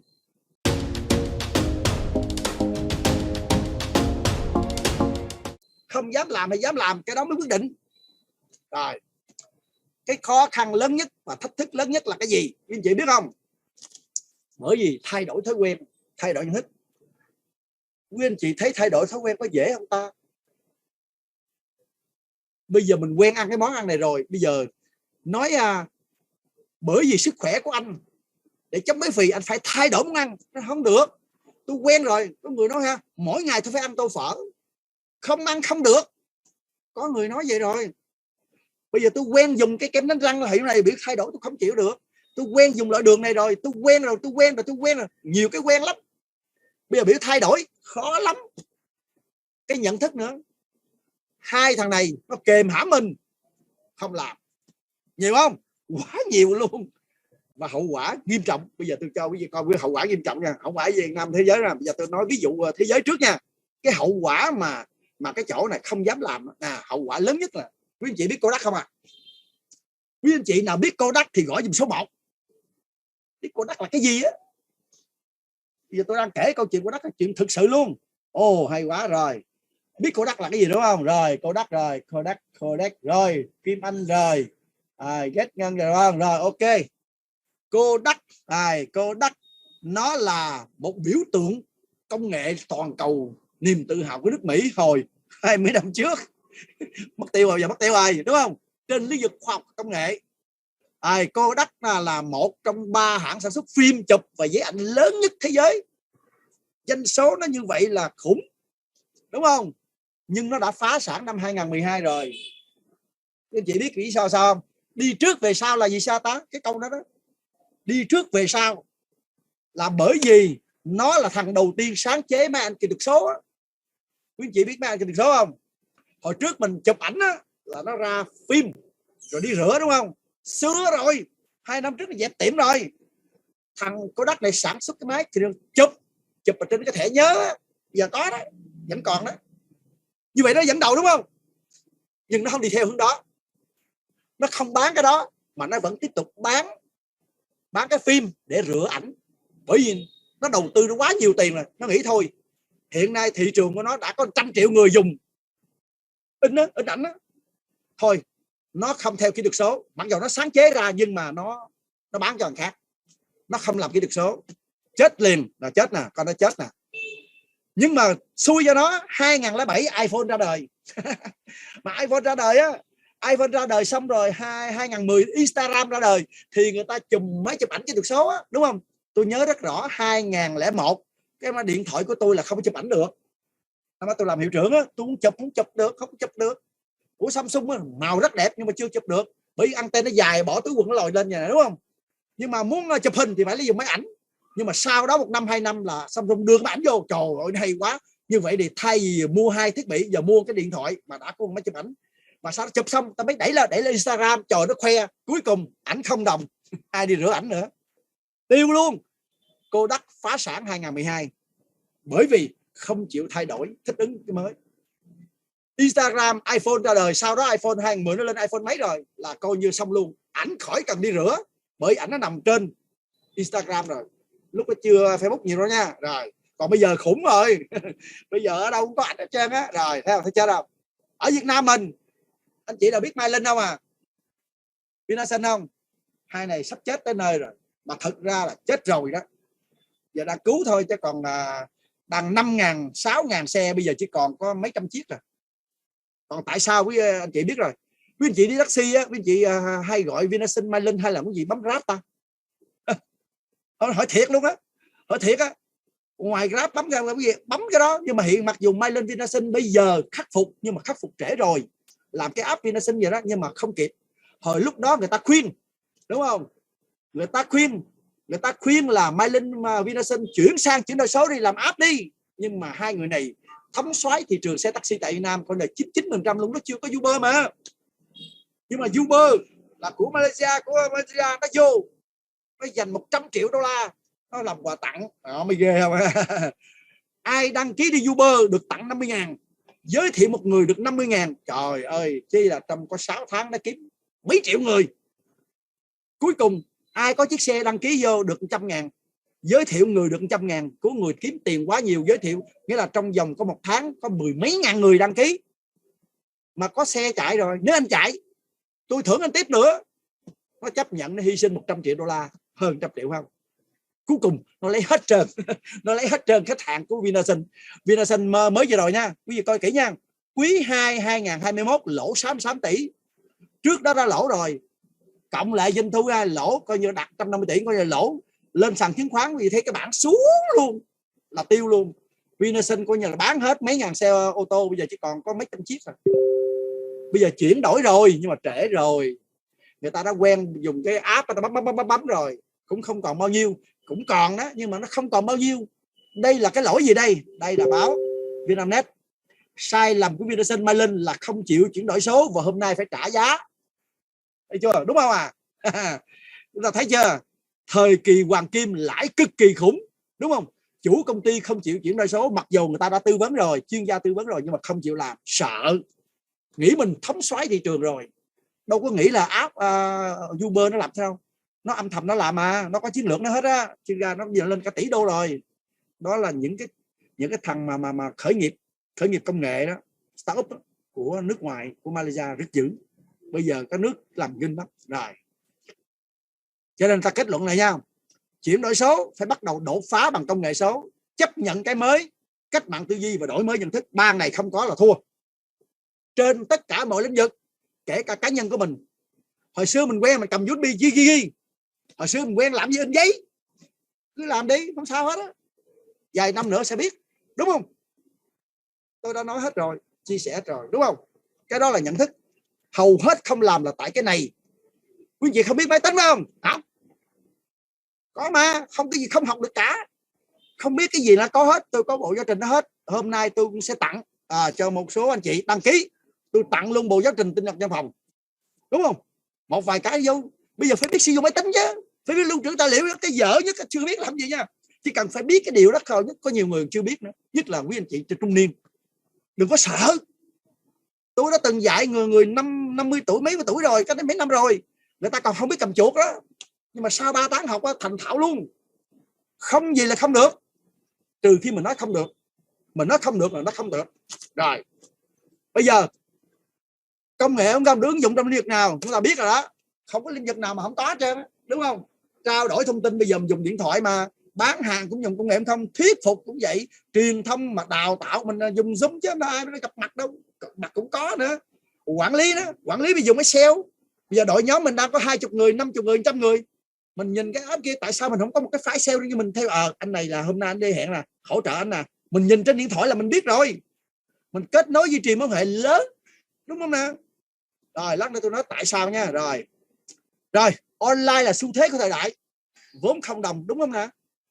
Bây giờ mình đâu cần bán sản phẩm của mình đâu, không cần. Người ta có sản phẩm mình vô mình bán giùm ta, nó chia hoa hồng là xong. Bảo hiểm nè, của chúng ta cũng vậy luôn, sản phẩm đâu có Herbalife của mình đâu, nhưng mà mình xây dựng đội nhóm và mình tiêu thụ, mình có tiền đó. Kinh doanh online xu thế thời đại là vậy đó, vốn không động, bạn không cần tìm nguồn hàng mà cũng khỏi giao hàng luôn. Ủa đúng hay sai ta? Đúng rồi phải không? Bây giờ chúng ta coi nè, mua hàng, bán hàng, giao tiếp, tìm giải pháp, lời khuyên, tuyển dụng, thanh toán, học tập, ký hợp đồng là hết. Thế mà chúng ta còn làm offline. Chuyện của mình không đúng không sai nha. Tôi không nói quý vị làm offline là sai. Việc của mình làm offline online là việc của mình, không đúng không sai. Mà kinh nghiệm đã cho nhiều người chết rồi, nhiều doanh nghiệp phá sản rồi bởi vì không ứng dụng công nghệ. Còn mình không ứng dụng không là quyền của mình. Hôm nay tôi chỉ chia sẻ những gì tôi biết mà tôi đã làm nhiều năm rồi. Bây giờ bản thân tôi cũng thay đổi luôn á. Có nhiều cái tôi làm thì tôi bỏ hết rồi, tôi làm online không. Và trong vòng mới có 1 năm 2 năm vừa qua mà tôi phát triển kinh khủng. Và về hệ thống trên YouTube tôi có hết. Bắt đầu tôi chuẩn bị cho hành trang 3 năm tới. Nó phải thay đổi cuộc sống của mình. Bởi vì online mang lại thu nhập cao lắm quý anh chị Lát là tôi cho quý vị coi Bây giờ có phải quý anh chị mong đợi là mình tiếp cận nhiều khách hàng mục tiêu không? Mình kết nối chăm sóc khách hàng hiệu quả không? Mình kết nối chăm sóc làm sao ta? Bây giờ mình tuyển người thì mình tuyển gần gần thôi. Bây giờ người này ở Đồng Nai mình chăm sóc làm sao ta? Mình đón xe lên Đồng Nai chăng? Hay là Bình Dương? Hay là ở Trà Vinh? Có dễ không? Khó đó, đúng không? Mình tiếp cận nhiều không? Mình suy nghĩ nha. Bây giờ đào tạo đội nhóm mình đào tạo kiểu nào? Mình dựng quy trình mối quan hệ sao? Mỗi ngày gặp họ hả? Mỗi cà phê phải không? Sao gặp? Sao chết màu luôn? Xách xe đi hả? Xách xe cái máy đi Củ Chi hả? Xách xe cái máy đi Hóc Môn hả? Vừa ô nhiễm môi trường, tất cả thứ đó không? Tất cả cái này đều mong đợi của mình đúng không? Có mong đợi mình. Rồi mình cũng muốn phát triển bản thân không? Bây giờ mình học sao đây ta? Bỏ tiền mua giáo trình hả? Hay sao? Cái đó chuyện của mình. Bây giờ mình coi là hết đi. Tôi đã chia sẻ hồi nãy giờ tất cả những cái thực trạng đó tại Việt Nam hết rồi. Bây giờ quý anh chị đã tiếp cận khách hàng bằng cách nào ta? Vừa rồi á, tức là bấy lâu nay mình tiếp cận cách nào? Có hiệu quả không? Hiệu quả không Hiệu quả không? Cái chị chat cho đi hiệu quả không? Hiệu quả gì ghi chữ H. Còn không hiệu quả ghi chữ K rồi ghi đi. Nếu hiệu quả thì tiếp tục. Nếu hiệu quả thì tiếp tục. Nếu không ghi chữ K thì mình phải tìm đi. Tôi hôm nay tôi chia sẻ giải pháp. Tôi là người chia sẻ với anh chị giải pháp thôi, còn có làm hay không là quý anh chị chứ không phải là tôi, đúng không? Rồi nếu không, bây giờ mình tìm hiểu là tại sao không nha. Không nè, bây giờ cách làm cũ nè. Nếu mình gặp one to one, tiếng Anh gọi là one to one, gặp một ngày bao nhiêu người? Nó thiệt đi. Tôi từng làm bảo hiểm 3 tập đoàn rồi nha. Một ngày nhiều nhất 3 người hết rồi. Nó phải ngồi xong nói xong 5 phút đi đâu. Nhiều khi nói cả buổi luôn chưa xong nữa. Nói chuyện trên trời dưới đất Tây Đông nói hết cả buổi cha rồi. Một ngày gặp nhiều nhất là 2 thôi. Mà chưa nói nữa, đúng không? Chưa nói nữa. Mà cách làm này có vấn đề gì không? Có rào cản không? Đấy. Có dễ hẹn không? Bây giờ người này ở Bình Dương sao ta? Người này ở Củ Chi thì sao ta? Mình ở đây mà cái người kia mình quen là ở Bình Chánh, ở Cần Giờ thì sao ta? Khó lắm, đúng không? Mình hẹn được bao nhiêu người? Mình chỉ hẹn trong vòng 20-30 km thôi. Mình có hẹn được cái người Hà Nội không? Hẹn người ở Nha Trang được không? Không hẹn được. Mặc dù mình quen cái này đó, ta hẹn, mình không thể hẹn được. Không thể hẹn được, đó chắc chắn. Có nghĩa là khả năng tiếp cận số người rất là hạn chế. Đúng không? Rồi, quý vị coi này, nếu đồng ý thì gõ ok vô. Những điều tôi vừa trình bày nè, nếu mà đúng, quý vị gõ ok vô. Đúng không? Nếu đồng ý những điều tôi xin trình bày trên màn hình đó, có đồng ý là cái cách làm cũ mình là nó khó khăn như thế này hay không? Anh chị nào đã làm 1-2 năm biết rồi phải không? Mình đã cố gắng vô cùng, mình siêng năng lắm á. Chứ không phải mình không siêng năng đâu nha. Mình muốn kiếm tiền lắm. Mà sao mình làm 2-3 năm rồi không hiệu quả? Mình tiếp cận được không nhiêu người hết. Bởi vì mà mình gặp 10 người, mình nói nhiều người, nhiều khi 10 người từ chối. Bắt đầu 20-30 người thì mới có được người đồng ý. Mà gặp 20-30 người sao đấy ta? Mất bao lâu? Rất lâu. Rồi, tôi xin chia sẻ với anh chị nè. Rồi, rất cảm ơn quý chị đã cũng là tương tác với tôi ha. Thì cái này tùy mình thôi, có khó khăn ok không là do mình. Tôi chỉ chia sẻ đây là một điều thực tế. Tôi đã làm về MLM cũng 10 năm rồi, đúng không? Nhiều cái lĩnh vực rồi. Thì tôi thấy thời đại mới bây giờ, nếu tôi có cách mới, một ngày gặp vài trăm người, các anh chị có sẵn sàng tìm hiểu không? Sẵn sàng gõ ít đi, đúng không? Nếu tôi có cách làm mới mà giúp quý anh chị một ngày tiếp cận mấy trăm người, tôi nói tiếp cận chứ tôi đã không nói tuyển dụng nha. Bởi từ tiếp cận Cho đến tuyển dụng á, thì nó có quy luật, ví dụ 10-5-3-1. Quý chị đã biết 10-5-3-1 không? Tôi có chia sẻ 10-5-3-1 đúng không? Bên bảo hiểm á, thì bên mình gần giống vậy đó. Gặp 10 người, hẹn xong 10 người, có 5 người ok thôi, 5 người xong có 3 người đến thôi. 3 người nói xong mới được người, mà giỏi lắm mới nói được người. Nghĩa là cứ 10 người được có người à. Vậy mình gặp mấy trăm người thì khả năng một tháng nó có thể kiếm người. Nhưng mà gặp mấy trăm nha. Còn kiểu cũ sao mấy trăm được? Kiểu cũ ngày được có 2 người thôi. Còn kiểu này một ngày có mấy trăm người đó. Đúng không? Rồi, tôi thấy rất nhiều quý anh chị rất là khát khao muốn tìm cách làm mới. Tôi chia sẻ cách làm mới. Rồi. Bây giờ vấn đề đặt ra là làm sao để tiếp cận nhiều khách hàng hiệu quả. Đó, cái câu hỏi rất khó vô cùng về mặt tư duy. Quý chị đề xuất thử đi. Đề xuất cho tôi đi. Làm sao mình nói gặp ngày mấy trăm người? Mình cứ nói theo ý mình đi. Mình cứ suy nghĩ đi mà. Ở đây không có đúng sai nha. Quý vị cứ nói theo cái tư duy của mình. Bây giờ mình làm kiểu cũ rồi, bây giờ mình nghe chia sẻ chuyển đổi số rồi. Bây giờ mình làm sao mình gặp nhiều người ta? Mà một ngày gặp mấy trăm đó nha. Mình ngủ người ta cũng tỉ mỉ mình đó. Nhưng mới ghê. Quý chị nào có thể thử đề xuất thử không? Cách nào đó? Rồi, livestream. Một người nói livestream. Dữ á. Livestream à. Rồi, livestream. Rồi. Livestream, ok. Đó là giải pháp cụ thể. Livestream. Rồi. Cảm ơn 7 cà phê ha. Tôi sao tôi nhìn không rõ ra. 7 cà phê. Rồi. Zoom. Có người nói Zoom. Rồi, ok luôn. Rồi, Zoom. Rồi. Đây là những cái công cụ là hiện đại hết.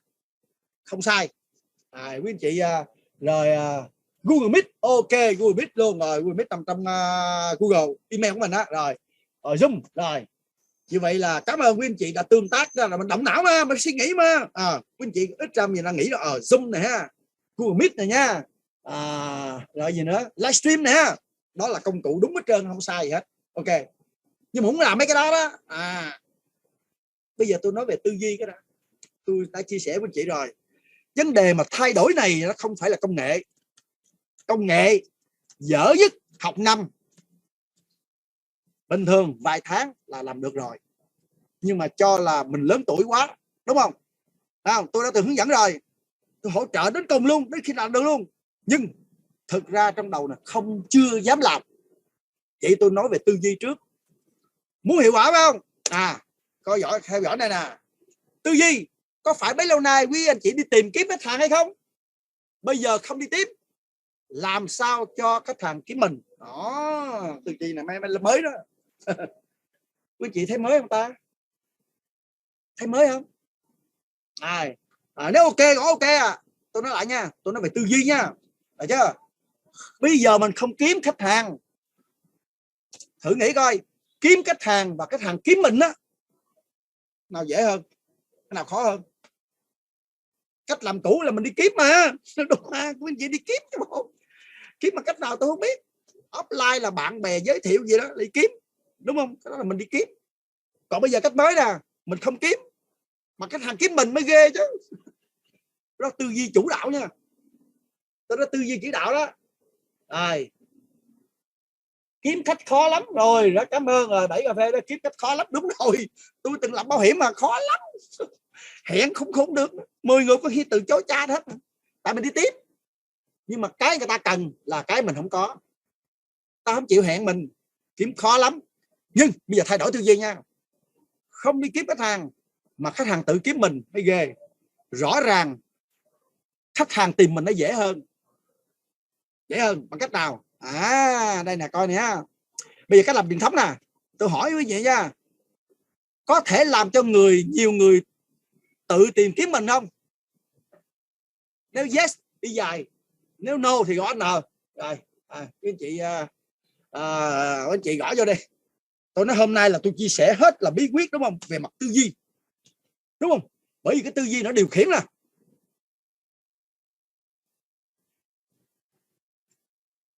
No.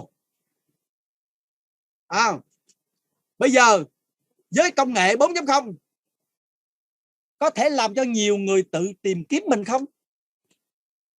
Công nghệ 4.0 năm giới thiệu sơ rồi đó. Sơ rồi, biết rồi. Mình biết rất nhiều thứ nãy giờ rồi đó. Được không? Yes hoặc no. Câu trả lời là yes. Nhưng mà cách nào ta?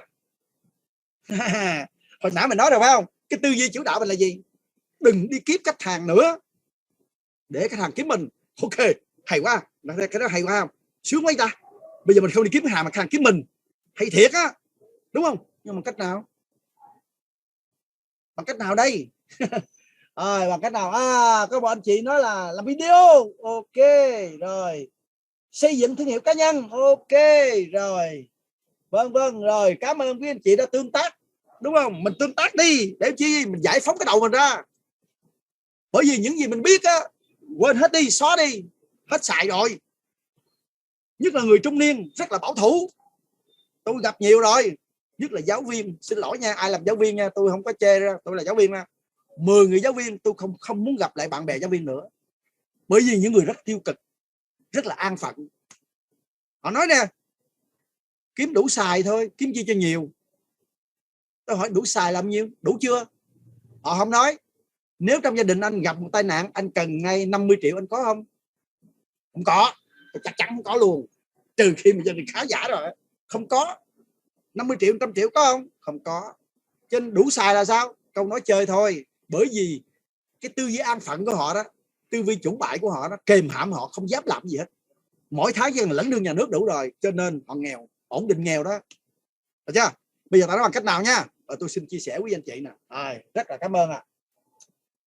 Rất cảm ơn quý anh chị đã tương tác. Rồi, đây là bí quyết nè, quý anh chị nhớ giùm tôi. Rồi, ghi vô đi, nếu anh chị nào cần ghi vô này vô luôn. Rồi, hãy trở thành 500 thu hút khách hàng với số lượng lớn. Nói 500 chắc biết rồi phải không? Đúng không à? 500 là sao ta? Một cục 500 hút kim loại. Mình để tới đâu là kim loại chạy tới đó, để gần là hút kim loại, đúng không à? Đúng không nè? Ủa mình là 500 là sao? Có nghĩa là tự nhiên người ta đi kiếm mình mà gọi là 500 chứ. Mình hút người ta tới với mình hút. Tôi nói lại nha, tư duy cốt lõi đêm nay tôi xin chia sẻ với anh chị là gì? Thay vì đi kiếm khách hàng thì hãy làm cho khách hàng kiếm mình. Mà muốn khách hàng kiếm mình thì mình trở thành cái 500 thu hút khách hàng. Đúng không? Rồi, làm sao trở thành 500? Đó là câu hỏi thứ ba. Câu hỏi thứ ba. Chúng ta phải trở thành 500. Nhưng mà cách làm sao mà trở thành 500 đây? Quý anh chị cứ chia sẻ đi. Quý chị càng chia sẻ càng nhiều, tự nhiên là mình phát triển. Rồi đêm nay là tự nhiên mình nói đúng nó sai không quan trọng hết. Đúng sai không quan trọng. Quan trọng là cái tư duy, cái não mình nó hoạt động. Cái gì mà hoạt động nhiều nó sẽ to lên, lớn lên. Còn cái gì không hoạt động nó sẽ teo đi. Đó chính xác. Được chưa? Bây giờ làm sao mình trở thành 500 đây? Câu hỏi của tôi là brainstorming đó. Tức là cái động não cho mình. Làm sao mình trở thành 500 ta? Nghĩa là mình thu hút người ta đó, ta khoái mình đó, đúng không? Rất cảm ơn 7 cà phê cho cái khách hàng muốn.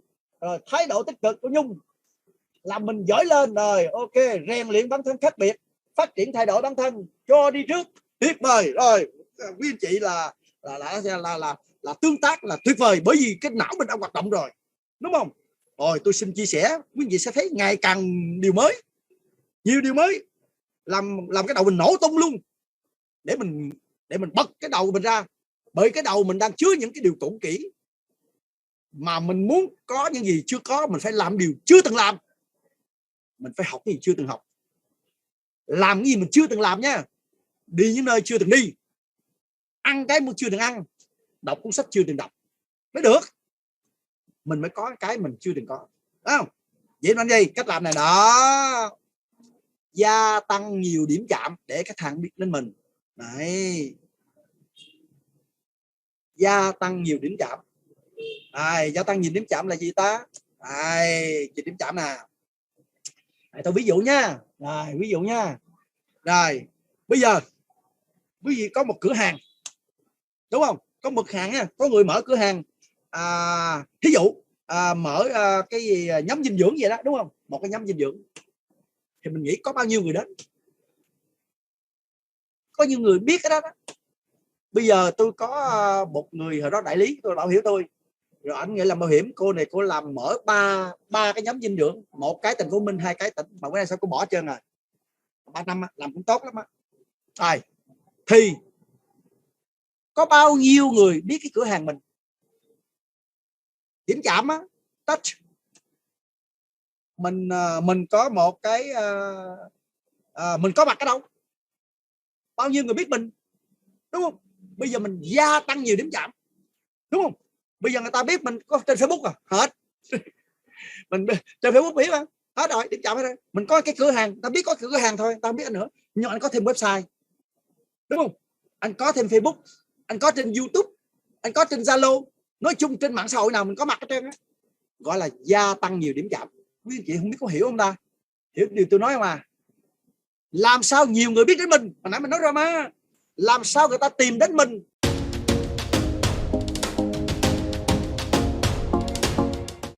Mà trước khi người ta tìm đến mình thì người ta phải thấy mình.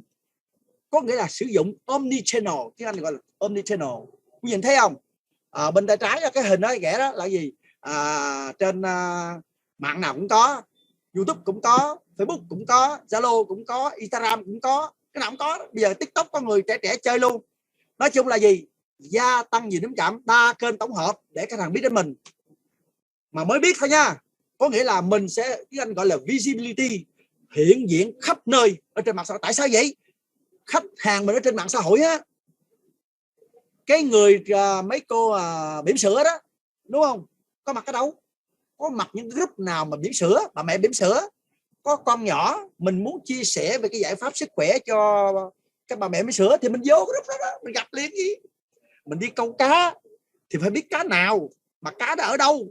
Sách cần câu đại ra cầu Bình Lợi, cầu gì đó, cái thả xuống câu con cá mà đòi câu con cá gì mà cá thu, chết mồ, chẳng có con cá thu nữa, đúng không? Mà khách hàng mình đang trên mạng xã hội, nhưng mà không phải tất cả mạng xã hội đâu. Có người thì group Facebook, fanpage, Zalo, Instagram, tùy lứa tuổi thì mình vô đó.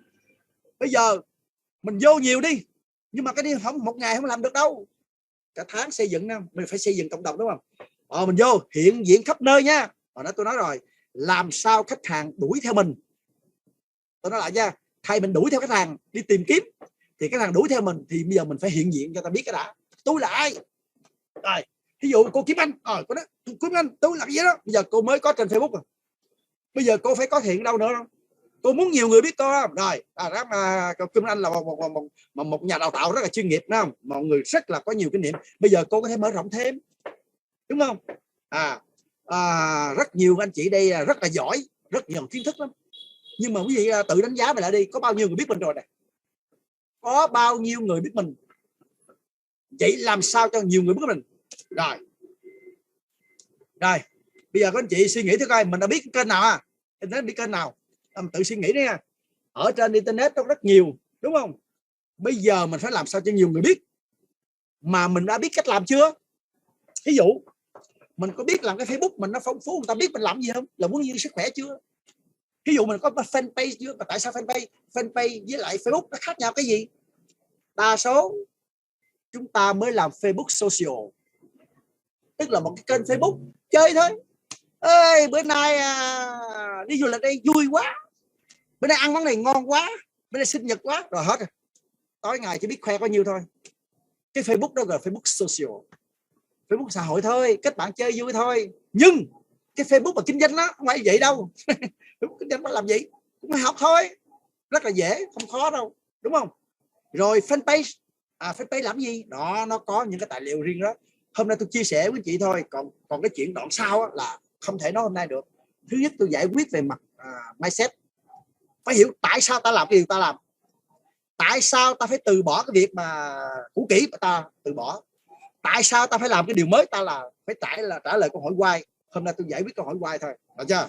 Rồi quý anh chị có sẵn sàng thay đổi, ứng dụng cái công nghệ không để thay đổi cách làm không? Có sẵn sàng không? Có sẵn sàng không? Có người nói có liền. Cảm ơn, sẵn sàng, rất ok. Tôi rất là vui như vậy là một số quý anh chị đã hiểu được cái điều hôm nay tôi muốn chia sẻ với anh chị. Quý vị tự đánh thức tiềm năng của chính mình, chứ tôi không cung cấp gì mới. Tôi chỉ giúp quý anh chị tự đánh thức khả năng tiềm ẩn của chính mình thôi. Tức là mình giỏi rồi, nhưng mình cho nó ngủ thôi. Bây giờ tôi chia sẻ để quý anh chị tự đánh thức mình lên. Bây giờ mình hiểu rằng mình biết cái đó đó, bây giờ cách làm thôi, chỉ cần thay đổi cách làm là có kết quả mới. Còn nếu không thì cứ làm kiểu cũ, chẳng ai mất mát gì cả. Không ai ngăn cấm mình, mà cũng không ai xúi giục mình, mà cũng không ai mình quyết định số phận mình, bởi vì mình là chủ doanh nghiệp. Mình làm doanh nghiệp nhỏ trong một doanh nghiệp lớn. Mình không có bán hàng, mà mình chỉ làm marketing cho một sản phẩm của tập đoàn để cho nhiều người sử dụng. Chúng ta cũng không cần giao hàng, mà chúng ta chỉ làm cái việc mà ta cần nhất. Tập đoàn Herbalife nó cần cái gì? Nó cần có một hệ thống cực kỳ đông đảo để tiêu thụ. Ta làm điều đó thôi. Nó không cần bán hàng, nhiều người tiêu thụ. Ok, tôi chia sẻ cái hoa hồng của tôi cho anh. Anh không cần có sản phẩm, tôi có sản phẩm thôi, sản phẩm tôi tuyệt vời luôn, được công nhận quốc tế luôn, được chuẩn quốc tế luôn. Anh chỉ cần làm cho marketing thôi. Nhưng mấy lâu nay ta làm marketing kiểu truyền thống. Xưa rồi. Nếu xưa rồi mà anh chị nó hiệu quả thì cứ làm, đâu có sao đâu. Tôi nói không đúng sai đây nha. Rồi. Bây giờ chuyển đổi số, tức là mình quyết định thay đổi, nó là vấn đề tư duy. Có dám làm hay không thôi. Chứ tôi đã gặp nhiều người rồi. Chà, cái này khó lắm ta. Lớn tuổi quá chắc không học được. Em trẻ quá em cũng không học được. Chắc khó làm lắm. Làm chắc tốn nhiều tiền lắm. Trời ơi, liệt kê ra một dài vậy nè. Dài vậy nè. Thực ra Jim Rohn nói câu này là nếu bạn muốn, bạn sẽ có giải pháp. Nhưng mà nếu bạn không muốn, bạn sẽ nói tại bị, rồi cuối cùng kìm chân bạn lại thôi. Câu này ai cũng biết. Vì Jim Rohn là một trong người tham gia cái tập đoàn này, đúng không? Là một trong người có thể là sáng lập luôn, là một trợ lý cao cấp của CEO đây, phải không? Rất tiếc ông đã mất năm 2009 rồi. Jim Rohn rất nhiều tài liệu rất hay ha. Rồi tôi chia sẻ tới đây cũng gần hết rồi, đúng không? Rồi rất cảm ơn quý anh chị. Hiện nay còn 176 người vẫn theo dõi, đúng không? Rồi biết rồi, bây giờ ta biết mình rồi nha. Bây giờ ta biết rồi, biết làm sao mình ta hay biết mình rồi. Nhưng mà biết mình đủ chưa? Người ta biết mình rồi, người ta theo đuổi mình chưa? Đã tôi nói rồi, bây giờ đừng theo đuổi mọi người, theo đuổi khách hàng nữa, mà khách hàng theo đuổi mình. Mình ta biết mình có theo đuổi mình không? Chưa chắc. Làm tiếp nè, đúng không?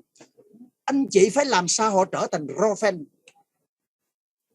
Quý anh chị biết fan là gì không Sơn Tùng nó có nhiêu fan?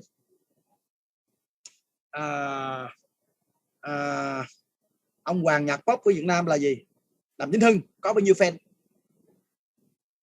Triệu á, tính 1 triệu, 10 triệu trở lên á. Những người đó muốn bán cái gì khỏi cần. Mấy khác muốn bán giờ đẩy vô trả tiền cho những người đó, vì nó có fan 10 mấy triệu rồi.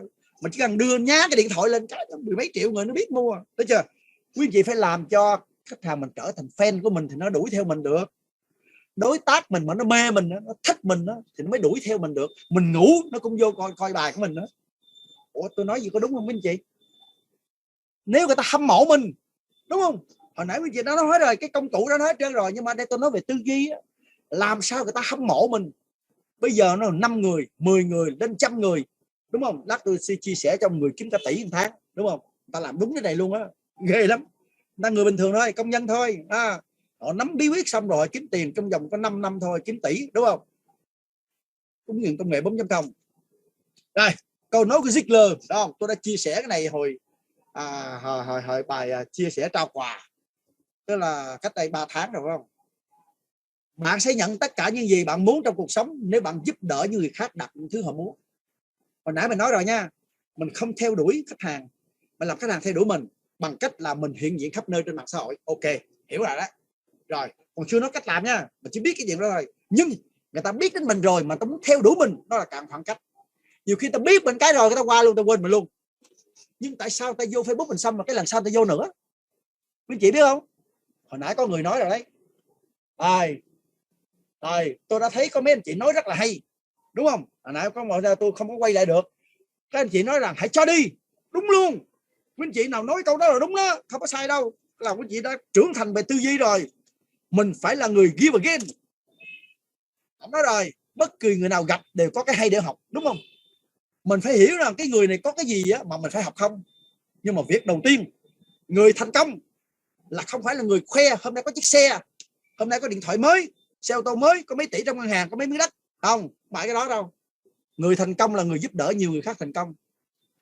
Quý anh chị muốn người ta fan của mình thì quý anh chị phải giải quyết cái nỗi đau của họ.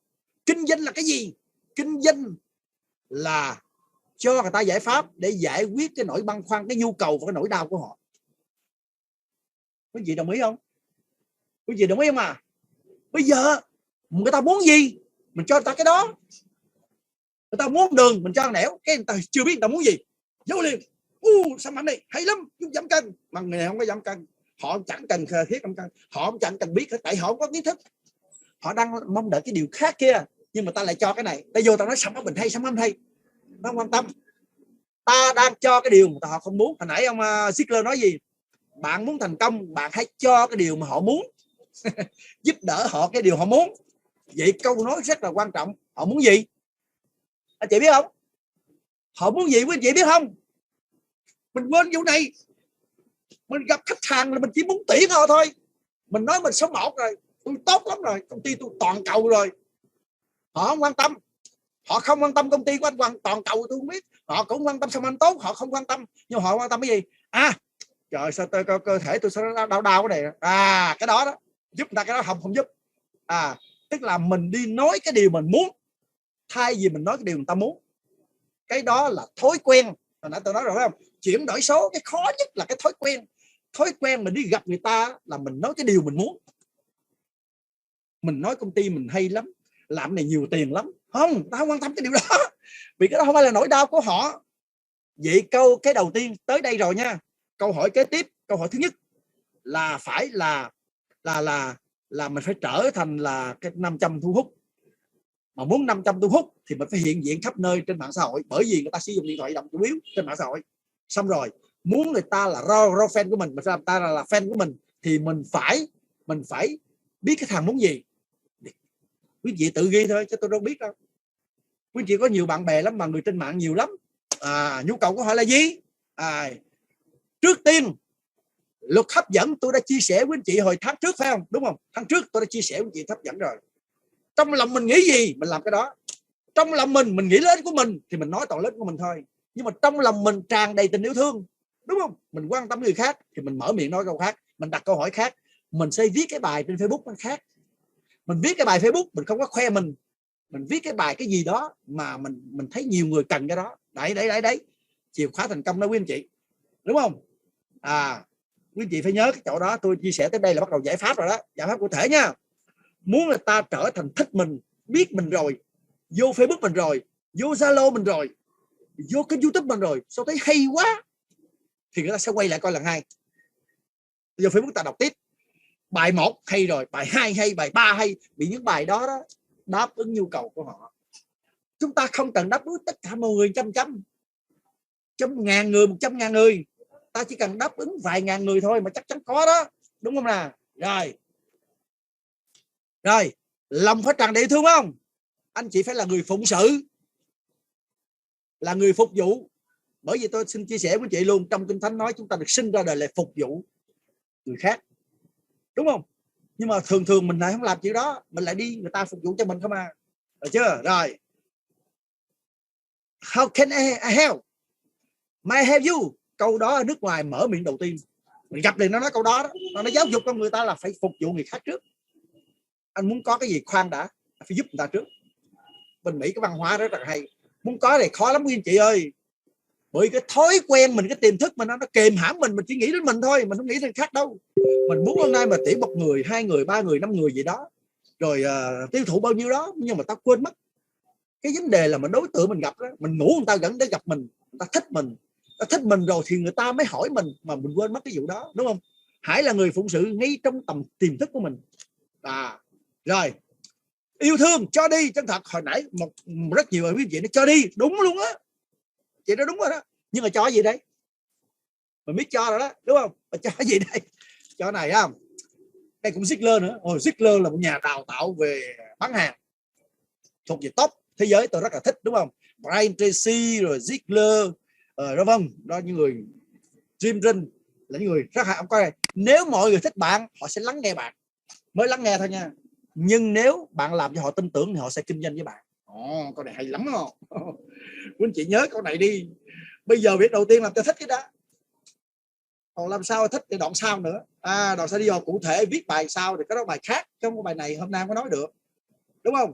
Họ sẽ lắng nghe, đúng không? Rồi hôm nay cũng 10 giờ tôi sẽ đi nhanh ra rồi.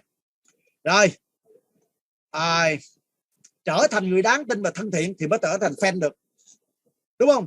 Càng có nhiều người tin thì người ta sẽ đuổi theo bạn. và trở thành fan của bạn. Đúng hay sai à?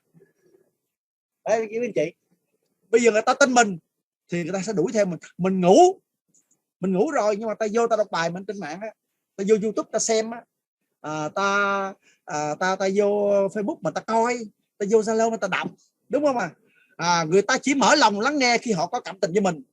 Người ta sẽ không hoài nghi khi họ biết rõ về mình. Họ biết rõ về mình chứ.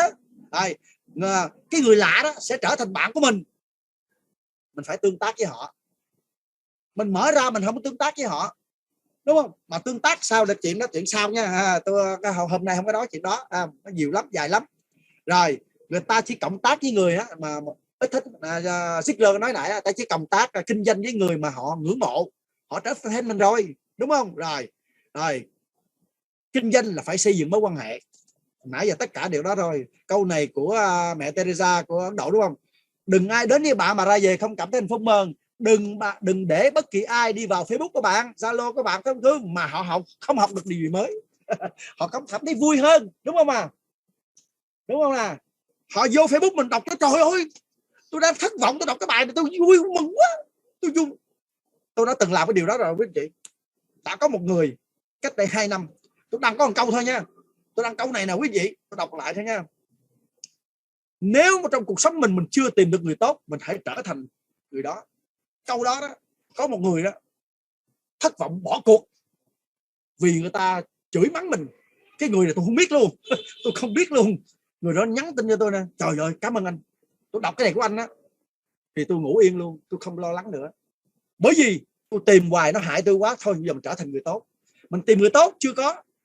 Quý anh chị đã từng nói với tôi phải không? Tôi gặp nhiều người nói rồi, đi tìm diêm kim cương. Tôi nghe cái vụ này bên Herbalife thôi, cho tôi từng nghe câu này. Ở lại khác tôi tìm 4 ách mà tìm mãi rồi 5 năm chưa tìm được diêm kim cương. Hãy trở thành diêm kim cương. Muốn tìm diêm kim cương, mình phải là diêm kim cương trước. Mình muốn người ta yêu thương mình, yêu thương người ta trước. Mình muốn cái gì cho được cái đó đi. Đó, cái chìa khóa chỗ này quý anh chị ơi, tôi mới nói đây là lòng tràn đầy yêu thương. Nếu trong lòng mình không có lực hấp dẫn, sẽ thấy rằng mình không có tình yêu thương, mình không có tỏ ra tình yêu thương, người ta không thích mình. Ta gặp mình nói chuyện vài câu xong là anh này á, là anh không tràn thương mà anh chỉ muốn mình cái gì đó thôi, chứ còn không có đặt cái hỏi là anh này cần cái gì. Cái đó chìa khóa nha quý anh chị. Rồi như vậy là mối quan hệ chất lượng phải trao giá trị, phải trao giá trị chất lượng nha. Rồi trao cái gì đó rồi đây. Rồi tôi chốt lại. Tóm lại, chúng ta cần học gì về công nghệ 4.0? Mình biết hết rồi nha. Mình biết rồi. Mình biết rằng bây giờ mình không theo đuổi khách hàng mà khách hàng theo đuổi mình. Mình không tìm kiếm khách hàng mà khách hàng tìm kiếm mình. Muốn vậy mình phải trở thành cái 500. Mà muốn trở thành 500, đúng không? Mình phải có nhiều điểm chạm. Mình xuất hiện khắp nơi trên mạng xã hội, bởi vì theo thống kê khách hàng mình nằm trên mạng xã hội, trong tất cả các group. Mình có mặt ở trong Facebook rồi chưa đủ. Mình làm sao cho vài ngàn người biết mình. Trong vài ngàn người đó sẽ có 100 người fan. Họ mê mình, bởi mình cho học rất là hay. Bữa nay mình đăng cái bài này, ngày mai mình đăng bài kia, bữa nay làm clip này, muốn làm clip. Mà những cái đó đáp ứng cái nhu cầu họ đang tìm kiếm, đúng không? Thì họ trở thành fan của mình. Thì lúc đó lúc đó ta theo đuổi mình á, khách hàng theo đuổi mình á, lúc đó là thời để bắt đầu mình chia sẻ cái điều gì mà tiếp tục nữa, đúng không? Chứ mình chia sẻ sớm quá người ta không có đọc đâu, đúng không nào? Rồi vậy thời đại của công nghệ không thì ta nói là công thức cũ, đúng không? Làm bạn rồi bán cho, rồi bàn rồi bán rồi bè, đúng không? Cái này cũ rồi, tôi lướt luôn nha, cũ rồi nha. Vậy giải pháp thông minh để tạo ra fan là gì? Rồi bạn xây dựng cộng đồng online. Rồi mọi người nên tập trung đi học kỹ thuật xây dựng cộng đồng online. Cộng đồng online là gì? Ví dụ như là Phạm Gia Tri Sinh là một cộng đồng rất là hay. Chúng ta ủng hộ cộng đồng này lớn lên đi. Thì trong cộng đồng này cũng có mình. Downline mình vô học, đúng không? Học chứ gì nữa. Học đâu tốt bằng cái đây đâu. Tôi chắc chắn luôn, học này tốt nhất rồi. Tốt nhất rồi đó. Rồi bởi tôi có tham gia nhiều cộng đồng lắm. Mà tặng quà, mình quen biết ta rồi, cái mình tặng quà để là gì? Rồi lúc này hôm nào không chia sẻ hết được đâu, không có theo nhiều thời giờ nha. Tôi lướt nha, cho nhanh nha. Chia sẻ kiến thức, chia sẻ giải pháp, rồi chăm sóc giúp đỡ đào tạo. Nghề của mình nghề đào tạo mà. Quý anh chị mà muốn thành công trong này mình trở thành leader mới được. Xây dựng kênh mạng xã hội nha, tặng quà vân vân, lên đi pay vân. Đây những cái này làm được hết, đừng có sợ. không làm được là do anh chị nói thôi, đúng không? Mình chia sẻ cái gì? Chia sẻ về kiến thức, phát triển bản thân, chăm sóc con cái, cách đọc sách hay, cái gì đó, những gì mà ta cần á, cái đó mình phải vô lâu mình biết ta cần gì. Bởi vì quý anh chị phải biết cách làm ebook nha. Tôi sẽ có cái những cái khóa mà tôi tặng luôn cách làm ebook, làm 5 phút thôi. Đúng là hôm nay tôi minh họa rồi mà không có thời giờ, đúng không? Làm chỉ trong vòng có 30 giây là xong ebook, cần khoảng chừng 5 phút là có ebook. Ebook nằm đâu? Ở trên mạng á, lấy về chế biến lại của mình rồi mình tặng thôi. Video đó, video này hay cái này phải làm á. Còn tại sao là audio này chưa, biểu đồ vân vân, kể chuyện. Rồi làm chủ công nghệ không là gì? Làm cho là kiến thức sử dụng tin học văn phòng. Ủa mấy chị biết chưa? Mấy chị biết chưa? Mấy chị biết tạo hồ sơ lưu trữ tài liệu ở trên Drive chưa? Rồi chia sẻ tài liệu cho downline mình biết chưa? Biết lưu trữ không? Ai chưa ghi chưa đi. Tôi biết có bao nhiêu người chưa. Không biết cộng đồng mình đã giỏi cái này chưa đó, tôi không biết nữa. Biết tạo tài liệu không? Ngồi trên máy tính biết lưu trữ hồ sơ được không? Rồi ở cách trên mạng á, ai cầm USB chứ? Ông đó Đồng Nai mà cầm USB gì? 2 phút sau là ông nhận rồi. Muốn đưa hình ảnh về ăn uống giảm béo gì đó, quay phim xong đưa rồi, đâu cần gặp mặt đâu. Cái đó gọi là courseware, học liệu điện tử. Mình biết làm chưa? Mình biết làm chưa? Vì cái đó là công nghệ 4.0. Còn tại sao làm mình nói rồi, không? Kiến thức là bản tính SEO để quản lý. Mình có danh sách 100 người, mình quản lý được không? Hay là lấy tờ giấy ra ghi? Trời ơi, giờ này còn lấy tờ giấy ghi nữa, xưa lắm, đúng không? Chỉ cần một cái điện thoại thôi đã làm được cái này hết trơn rồi, quý anh chị ơi. Người ta làm lâu rồi chứ không phải bây giờ nữa. Còn nếu chưa biết không sao cả, kể từ lúc mình biết đến lúc học không có lâu. Google tìm kiếm, biết tìm kiếm không? Biết làm email không? Mà email dùng để làm gì? Hôm nay tôi không chia sẻ được nhiều quá, bữa nay là 10 giờ rồi, đúng không? Đúng không? Bữa nay là 10 giờ rồi, đúng không? 10 giờ mấy rồi, cho nên là tôi sẽ rút ngắn lại, đúng không? Ở đây cũng đoạn cuối rồi. Email dùng để làm gì? Rất cần thiết, sau này nó có chuyện đó sẽ nói sau. Nhưng bây giờ quý chị phải học cái này nè. Tin học văn phòng, soạn một bài, chuyển sang PDF, cất lên, chia sẻ, lưu trữ, đúng không? Vì mấy cái này là giúp cho khách hàng đọc, phát triển kiến thức, mình giúp cho đối tác của mình nó vui vẻ, nó thích mình, thì mình sản xuất, gọi là các bạn tham gia Google nó gọi là nhà sáng tạo nội dung số. Cái từ rất hay luôn. Google nó hỏi là bạn có muốn trở thành nhà sáng tạo nội dung số không? Tôi đăng ký này rồi, tôi là chuyên gia là sáng tạo nội dung số mà, nên tôi biết cái đó, cho nên là mình tham gia thôi. Mục tiêu tôi là 3 năm nữa tôi phải kiếm một tháng không làm gì phải 100-200 triệu bằng những kênh đó thôi. Chưa nói là kinh doanh cái sản phẩm sức khỏe ra vậy đâu, chưa nói nha. Riêng cái mảng nội dung số tôi phải kiếm 100-200 triệu một tháng, tôi ngủ tiền nó cũng về nữa. Cái này sẽ chia sẻ với tất cả quý anh chị. Chưa đúng lúc mình phải có cái tư duy cái đó, mình muốn hay không. Còn bây giờ mình chưa muốn là thua luôn á, mình chưa muốn là thôi, sao đó, không thành đề. Rồi bây giờ YouTube mà chắc ai này YouTube cũng biết không? YouTube marketing nha, chứ không phải YouTube chơi đâu. Hầu hết là người ta làm YouTube ta biết hết, kiếm tiền lên đó đó quý chị. Mà mình sử dụng này sao? Mình phải biết sản xuất clip đó. Bây giờ vừa rồi tôi sản xuất clip đều á, nhưng mà vừa rồi nó hơi kẹt chưa có tuần tôi không ra được, tại nó có một chuyện. Chứ đúng ra một tuần tôi ra 2 clip, một tuần ra 2 clip là một năm tôi là như vậy là khoảng 100 clip, đúng không? Thì có người hiện nay là 800 clip một tháng kiếm 1 tỷ. 1 tỷ. Còn có người kiếm 20 tỷ là họ đã có 1.200 clip rồi. Họ làm đều á. Họ làm đều á. Cứ một tuần clip, một tuần 2 clip. Nhưng mà phải biết làm kia. Làm cũng dễ lắm, không khó đâu, phải không? Khó hay không là do mình, đúng không? Hồi nãy một vài anh chị nói xây dựng thương hiệu, đúng rồi đó. Anh chị nào nói xây dựng thương hiệu cá nhân là hoàn toàn chính xác luôn. Mình dùng tất cả mạng xã hội là để xây dựng thương hiệu cá nhân. Người ta phải biết rõ về bạn không thì người ta mới thích hợp tác. Nhưng mà ta biết bạn là ai. Bạn là ai? Nguyễn Thị A, Nguyễn Thị B, Nguyễn Nhân A, B, Trần gì đó. Ta biết bạn là ai. Bạn là người rất giúp đỡ tôi, có nhiều kiến thức hay, tôi rất thích kết bạn với bạn, đúng không? Bạn có thương hiệu thì ta kết bạn với bạn. Ta thích làm gì cái bạn, thích kinh doanh với bạn. Cho nên xin nói luôn, một video clip nó bằng mấy ngàn tấm ảnh, một tấm ảnh bằng mấy ngàn trang giấy. Bây giờ người ta không thích đọc đâu. Quý anh chị ơi, người ta không thích đọc, đúng không? Trên slide phải chữ ít, mà tôi slide hơi chữ nhiều đó, tại trường hợp đặc biệt chứ tôi thường làm slide có chữ ít lắm. Đây, tôi đào tạo làm slide mà mấy trăm trang á, mới bằng tấm ảnh, mấy hàng ngàn tấm ảnh á, chỉ cần một video clip đã bằng mấy ngàn tấm ảnh lần đó. Cho nên tại sao? Vì người tiêu dùng thích xem clip không phải tại mình. Còn mình sao kể mình, người ta thích xem clip trên TikTok. Tại sao đánh bại? Bữa nay TikTok đánh bại YouTube rồi. Tại vì người ta thích đoạn clip nhỏ nhỏ vui chơi vui. Clip đoạn clip có 1 phút rồi, sản xuất trong vòng có 1 phút thôi, cũng xem có 1 phút thôi, đúng không? Cho nên mình làm cái gì là theo hành vi người tiêu dùng. Người tiêu dùng thích cái đó mình làm cái đó. Tự nhiên người tiêu dùng thích cái này, con cá thích ăn cái con cào cào mà đem con trùng đi câu, vô duyên, không giống ai hết. Mình đem cái mồi không có đúng, ở đây mình dùng chữ mồi nó hơi méo mó, nhưng mà thực ra là mình lấy cái gì mình đáp ứng nhu cầu của người ta thì người ta mới thích mình được, mới là fan của mình được, đúng không? Rồi xây dựng cộng đồng Zalo, Instagram vân vân, làm chủ content marketing. Anh chị có biết content marketing là gì không ta? Content marketing là nội dung đó. Bây giờ mình viết cái chữ gì, mình viết cái tựa đó không á, cái tựa không á, đã có người dạy em lớp 4-5 triệu đó anh chị, làm cái tựa, làm cái tựa trên YouTube, làm cái tựa trong cái Facebook, làm cái tựa không á, 3 triệu mấy 4 triệu đó. Nó quan trọng như đó. Nó gọi là content is the king, nội dung là vua. Bởi vì người ta viết một câu đó thu hút ta vô liền.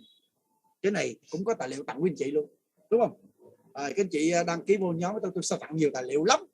Tài liệu trong 5-10 năm tôi cực kỳ nhiều, tôi giữ làm gì, đúng không? Vấn đề anh chị có quyết tâm học hay không thôi, đúng không? Rồi lát nữa quý anh chị có cái link Zoom, cái gì bấm vô Zoom Zalo thì tôi sẽ kết bạn các bạn và chia sẻ tài liệu. Quý vị đọc cả năm luôn không hết đâu. Tại mình muốn thay đổi con người mình phải quyết tâm mỗi ngày chút thì sau 1 năm tự nhiên mình sao hôm nay mình thấy sao mình giỏi quá vậy, nhưng thực ra mình giỏi lâu rồi, tại mình đánh thức nó thôi, rồi chưa? Rồi còn gì đó không? Biết Facebook marketing tôi nói nãy rồi, đa số chúng ta là Facebook social. Từ hôm nay trở đi biết rồi, bây giờ mình ráng cố gắng biến cái Facebook mình thành Facebook marketing, biến Facebook cá nhân mình thành cổ máy thu hút cái tiềm năng. Hồi nãy tôi nói rồi, mình phải thu hút người ta vô mình, tại vì ta thấy mình trong Facebook hay quá, đúng không? Có nhiều điều hay quá đi, tôi vô đây tự nhiên ta trở thành fan của mình, đúng không? Người ta like mình, cái ta share đi, ta xin cho em phép xin share cái bài này đi, bởi có ai mình giá trị chứ. Bài mình giá trị người ta mới share, bài mình dở trên Facebook mình bữa nay đừng có chửi cái này, chửi cái kia, đăng cái tin xe cán chó, đăng cái tin gì đó, đăng cái tin chết chóc. Trời ơi, tôi vô cái Facebook mình tôi thấy tôi buồn quá, toàn là hăm dọa không, đúng không? Mà bên NLP là nó không chịu đó đâu. Những cái gì mà đe dọa người ta mà làm người ta tiêu cực là người ta không có muốn kết bạn, đúng không? Người ta muốn vô thì vui, học được kiến thức thì ta vô Facebook ta đọc, ta lấy tài liệu, đúng không? Đúng không? Rồi xây dựng fanpage, phải biết cách xây dựng page nha, để xây dựng cộng đồng raw fan là fan cuồng á, gọi là fan cuồng đó nha. Fan cuồng là không phải là fan thường đâu nha, fan cuồng nó khác nha. Và sau đó mình bắt đầu mình chia sẻ mới tuyển dụng được.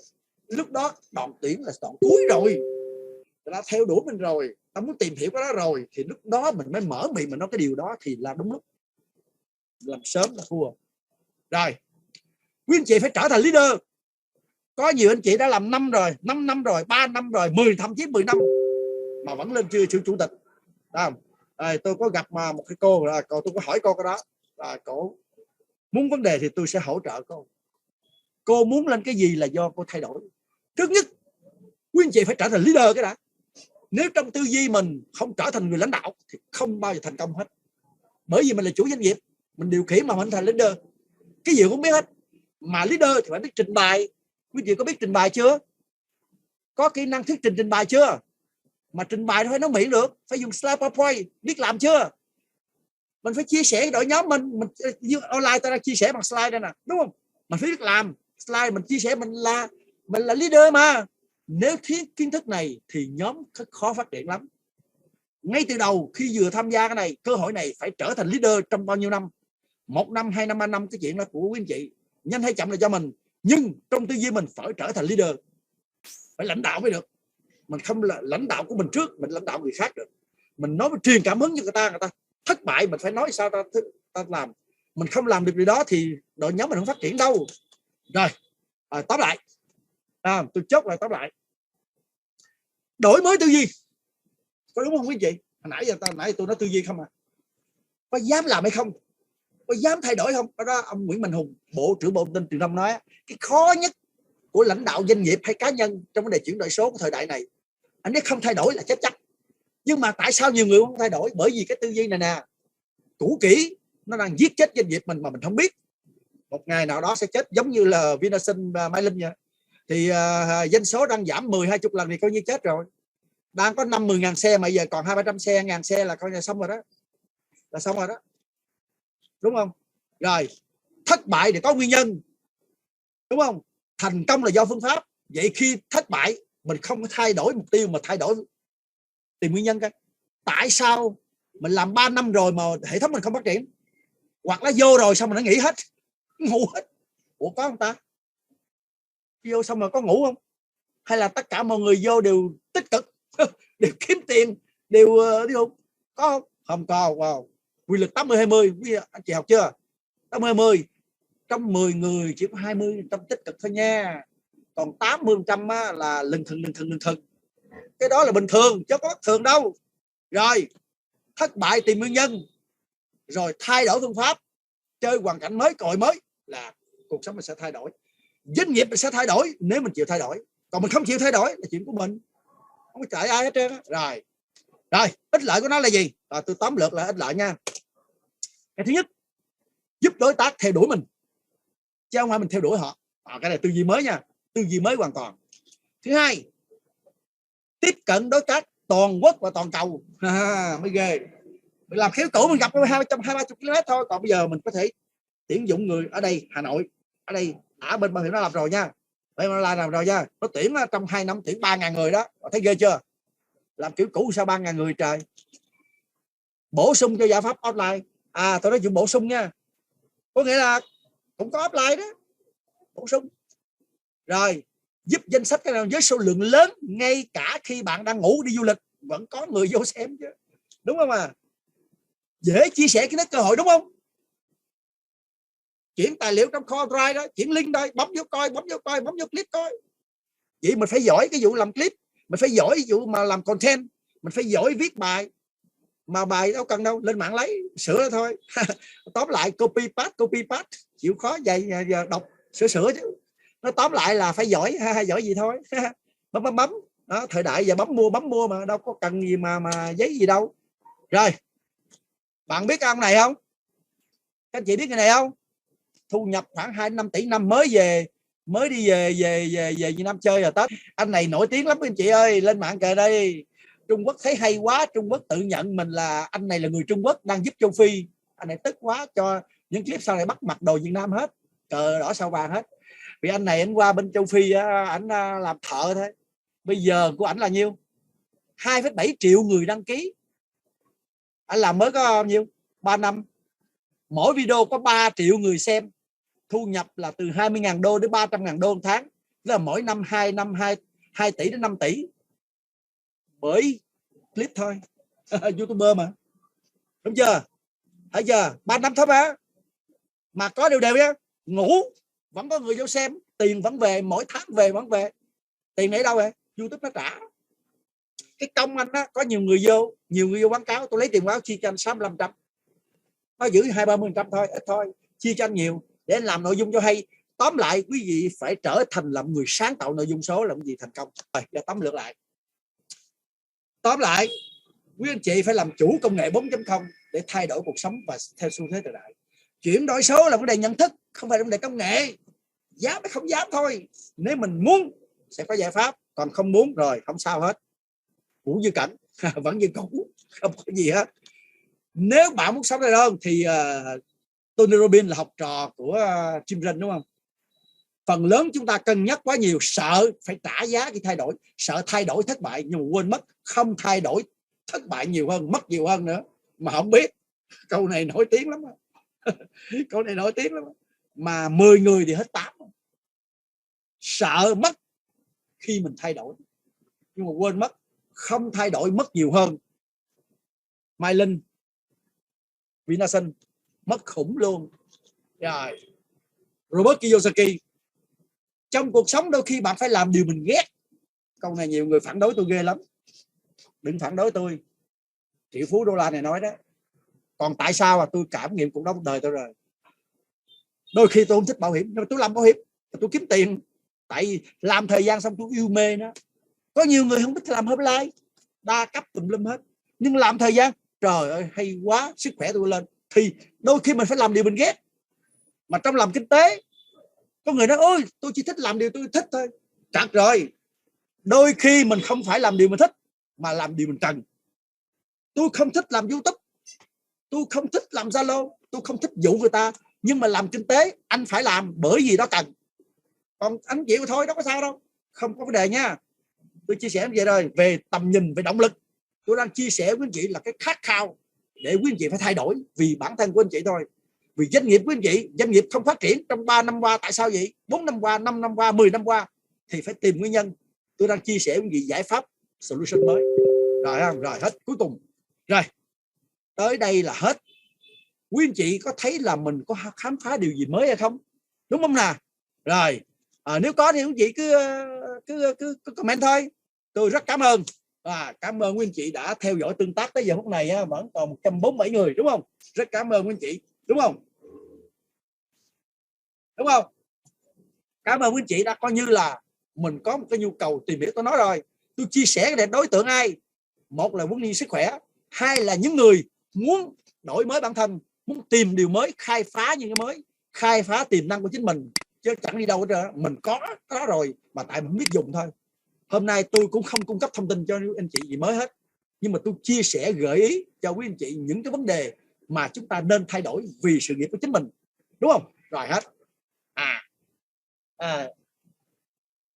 Rất cảm ơn rồi quý anh chị. Tôi đã đẩy lên cái link Zalo rồi đó. Rồi quý anh chị cứ bấm vô đi, rồi tôi sẽ trao tặng quý anh chị. Tôi xem tài liệu lên, tôi up lên trên cái membership á, site đó. Quý anh chị cứ tải về và soi xem, đúng không? Tôi rất nhiều tài liệu trong 20 năm, cực kỳ nhiều tài liệu nha. Tài liệu về phát triển bản thân, tài liệu về bán hàng thì mình phải đọc thôi. Mình thay đổi thân phải đọc chứ, phải xem chứ. Mình change, mình phải thay đổi con người mình đi. Con người mình cũ kỹ rồi. Rồi năm mới đúng không? Xin phép quý vị 1 phút nha. Xin phép MC 1 phút được không DC nha. Tôi xin phép vì tôi là cơ đốc nhân, đúng không?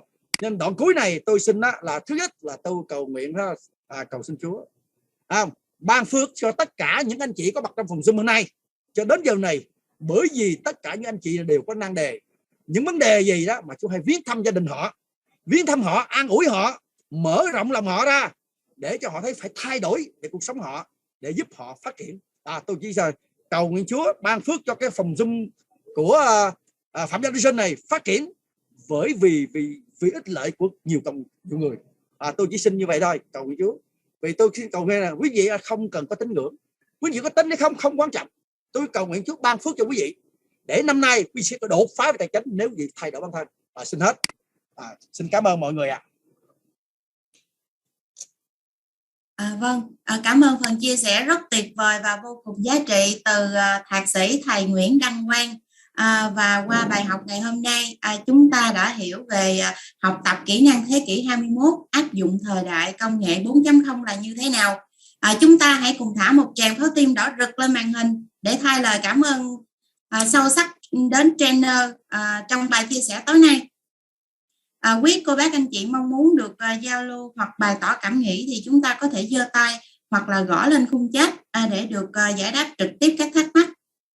Em ưu tiên là 2 cánh tay tại vì thời lượng chương trình mình cũng đã rất là khuya rồi. Bây giờ 10:30 rồi. rất khuya. Dạ rồi, em thấy cánh tay của Táp Ghét Phượng hoàn chỉnh. Em xin mời anh hen, anh bật mic lên bày tỏ cảm nghĩ nha. Rồi anh em mời anh. Dạ em xin chào thầy Nguyễn Đăng Quân. Xin chào tất cả các anh chị có mặt trong phòng Zoom tối hôm nay. Thực sự mà nói hôm nay em được nghe được thầy chia sẻ về cái lĩnh vực kinh doanh qua mạng và những cái kiến thức về kỹ thuật số. Thực ra thì bản thân em thì thuật ngữ về kỹ thuật số và chuyển đổi số thì nghe cũng rất là lâu rồi, nhưng hôm nay mới hiểu ra được cái bản chất của vấn đề. Hôm nay được thầy chia sẻ thì bản thân em nhìn ra được những cái vấn đề là mình muốn kinh doanh mạng mà xây dựng một cái hệ thống ấy mà mạnh ấy, thì mình phải biết về máy tính, biết về phát triển câu chuyện bản thân. Chỉ qua cái câu chuyện cái sự cho đi của thầy, không phải là chắc em một mình em, nhưng tất cả hiện nay đang 138 người nó có trong phòng Zoom này, tối nay nhận được rất là nhiều giá trị. Chính mình nhiều cái giá trị rồi, chứ rất mong muốn được thầy Quân là cho nhà em được làm học trò của thầy đi. Có thể thầy cho chúng em có thể xin số điện thoại của thầy, ít nhất là cái Facebook của thầy, để rồi thường ngày lên tương tác với thầy và biết được cái status của thầy, đăng những cái câu chuyện gì để thầy phát triển bản thân mà nhà em muốn học theo. Và chính vì lý do rồi nhà em muốn dành những thời gian còn lại để cho những anh chị có vào trong hôm như để rồi cảm nhận, và em mong muốn là được làm một người học trò của thầy ạ. Em xin cảm ơn. Rất cảm ơn anh. Sẵn sàng đấy, mình sẵn sàng đấy mà. Như nội dung tôi chia sẻ đó thì tôi cũng rất cảm ơn MC và DG rất là, và cả các ban tổ chức tới giờ phút này đúng không, 10 rưỡi rồi đó. Quý anh chị đã dành thời gian này thì tôi cũng cảm ơn. Giờ có hỏi gì thêm mà cứ hỏi. Cảm ơn anh Phương cảm ơn anh Phương cảm ơn.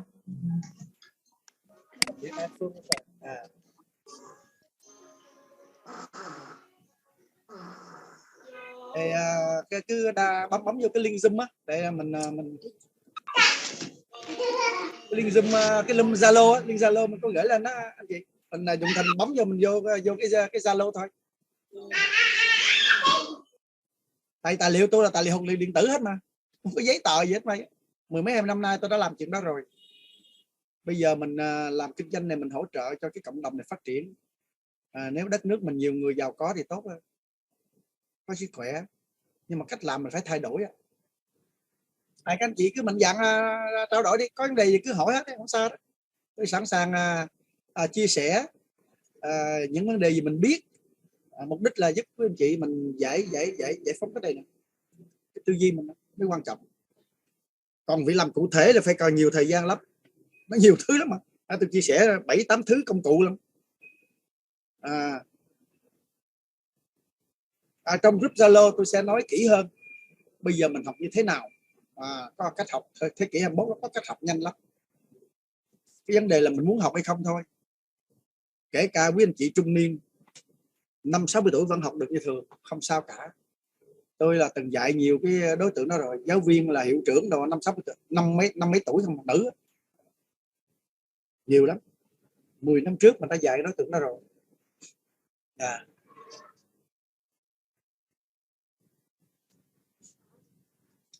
Trong phòng Zoom này rất nhiều anh chị ở các tỉnh, cho nên mình học theo cái dạng online, nhiều tài liệu tôi share là phù hợp lắm, không cần gặp mặt mà, đúng không?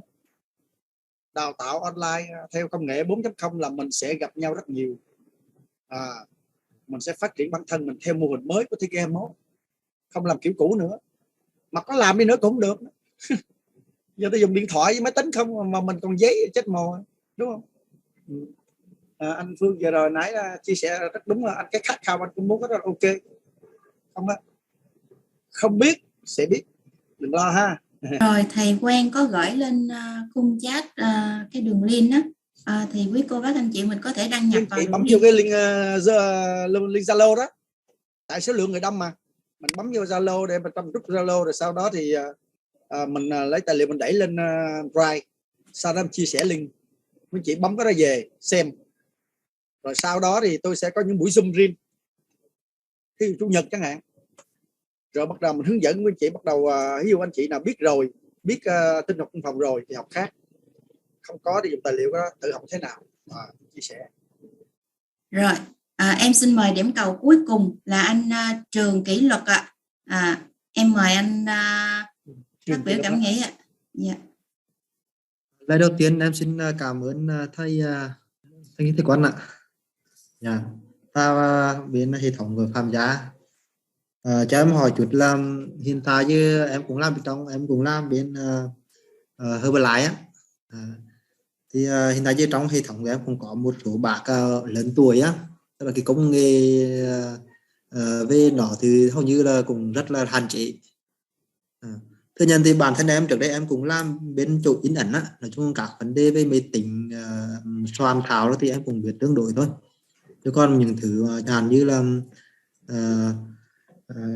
thì em cũng bước đồ tương đối. Cho em hỏi chút là chẳng như bây giờ thì như khi em muốn chỉ cho họ để mà cho họ hướng dẫn cho họ á, để như khi một số là họ bạc và một số bạc nói ví như ra cả rồi chứ muốn học này kia, ý là họ từ chối. Chứ bây giờ thầy Quân ạ, giờ có cách nào để giúp cho họ mình để tiếp cận họ để hướng dẫn cho họ cụ thể hơn, để trường hợp mà họ vào các cái chương trình của bên Phạm Giá hoặc là các chương trình sức khỏe để họ có sự tiếp cận hơn.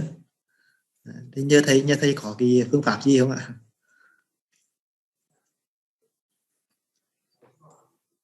Tức là hệ thống anh có nhiều người lớn tuổi đúng không ạ? Dạ cũng có, tức là các bác 5-6 tuổi cả. Bây giờ làm sao những người này làm công nghệ được không? Phải gì không ạ? Dạ, đúng rồi. Rồi câu đó rất hay đúng không? Bây giờ mình nói này á, những người mà 5-6 tuổi chắc chắn có con cái, trừ trường hợp là cũng xác suất cũng có cái người không có con cái đúng không? Nhưng mà có con cái thì kiếm con cái họ sẽ giúp đó, nhưng mà con cái lại không biết tài liệu đó thì anh là nếu là leader đúng không? Bây giờ anh học trước đi, anh học trước ha, rồi cái người đó sẽ tham gia cùng anh, rồi anh mới share tài liệu đó, anh phải giải lại. Tôi nói rồi, anh thành công phải trở thành leader đúng không? Tôi có nói gì không bản thân anh phải trở thành leader cái đã, mà leader tức là anh phải đi tiên phong, anh học cái này thì mọi người sẽ thấy đi theo anh đúng không? Anh phải trở thành cái năm trong thuốc mọi người, đúng không nào? Nhưng mà học nó phải học tự nhiên, học ngày tuần tháng biết đâu có đâu, mọi thứ nó phải từ từ đúng không nè? Nếu mà càng lớn tuổi thì học càng lâu hơn, đâu có sao đâu, chịu khó thôi mà. Tôi đã tự đào tạo cái dặn này nhiều rồi, nhưng mà vấn đề quan trọng là bản thân anh Lộc bản thân anh trước, anh giải quyết cái tư duy anh trước này, anh có quyết tâm không? Anh quyết tâm không? Anh lên kế hoạch đúng không? Tôi có cái bài mục tiêu rồi phải không?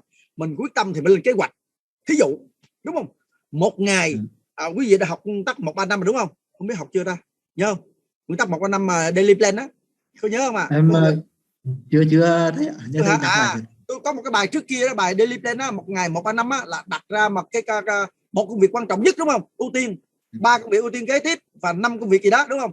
Anh sẽ liệt ra, mà mỗi ngày anh làm đúng, mỗi ngày anh phải xem một clip, đọc bao nhiêu bài đúng không? Mà học xong rồi phải thực hành chứ, chạy học mà không thực hành là sao làm được? Thí dụ tôi hướng dẫn anh làm cái đó thì anh phải làm đúng không nè? Thứ nhất, bản thân mình phải thay đổi tư duy. Thứ hai, mà chịu có học mỗi ngày chút thì theo thời gian. Anh thấy không? Cái người công dân kia họ mất 3 năm họ mới kiếm tỷ đó, chứ mà tự nhiên qua không biết gì hết trơn. Họ đâu biết làm gì đâu, nhưng mà họ học từ từ đúng không? Đường dài dặn dặm, bắt đầu bước chân đầu tiên anh làm gì? Anh có làm không? Vậy thôi, phải có niềm tin đúng không? Nếu anh có niềm tin thì anh sẽ thành công.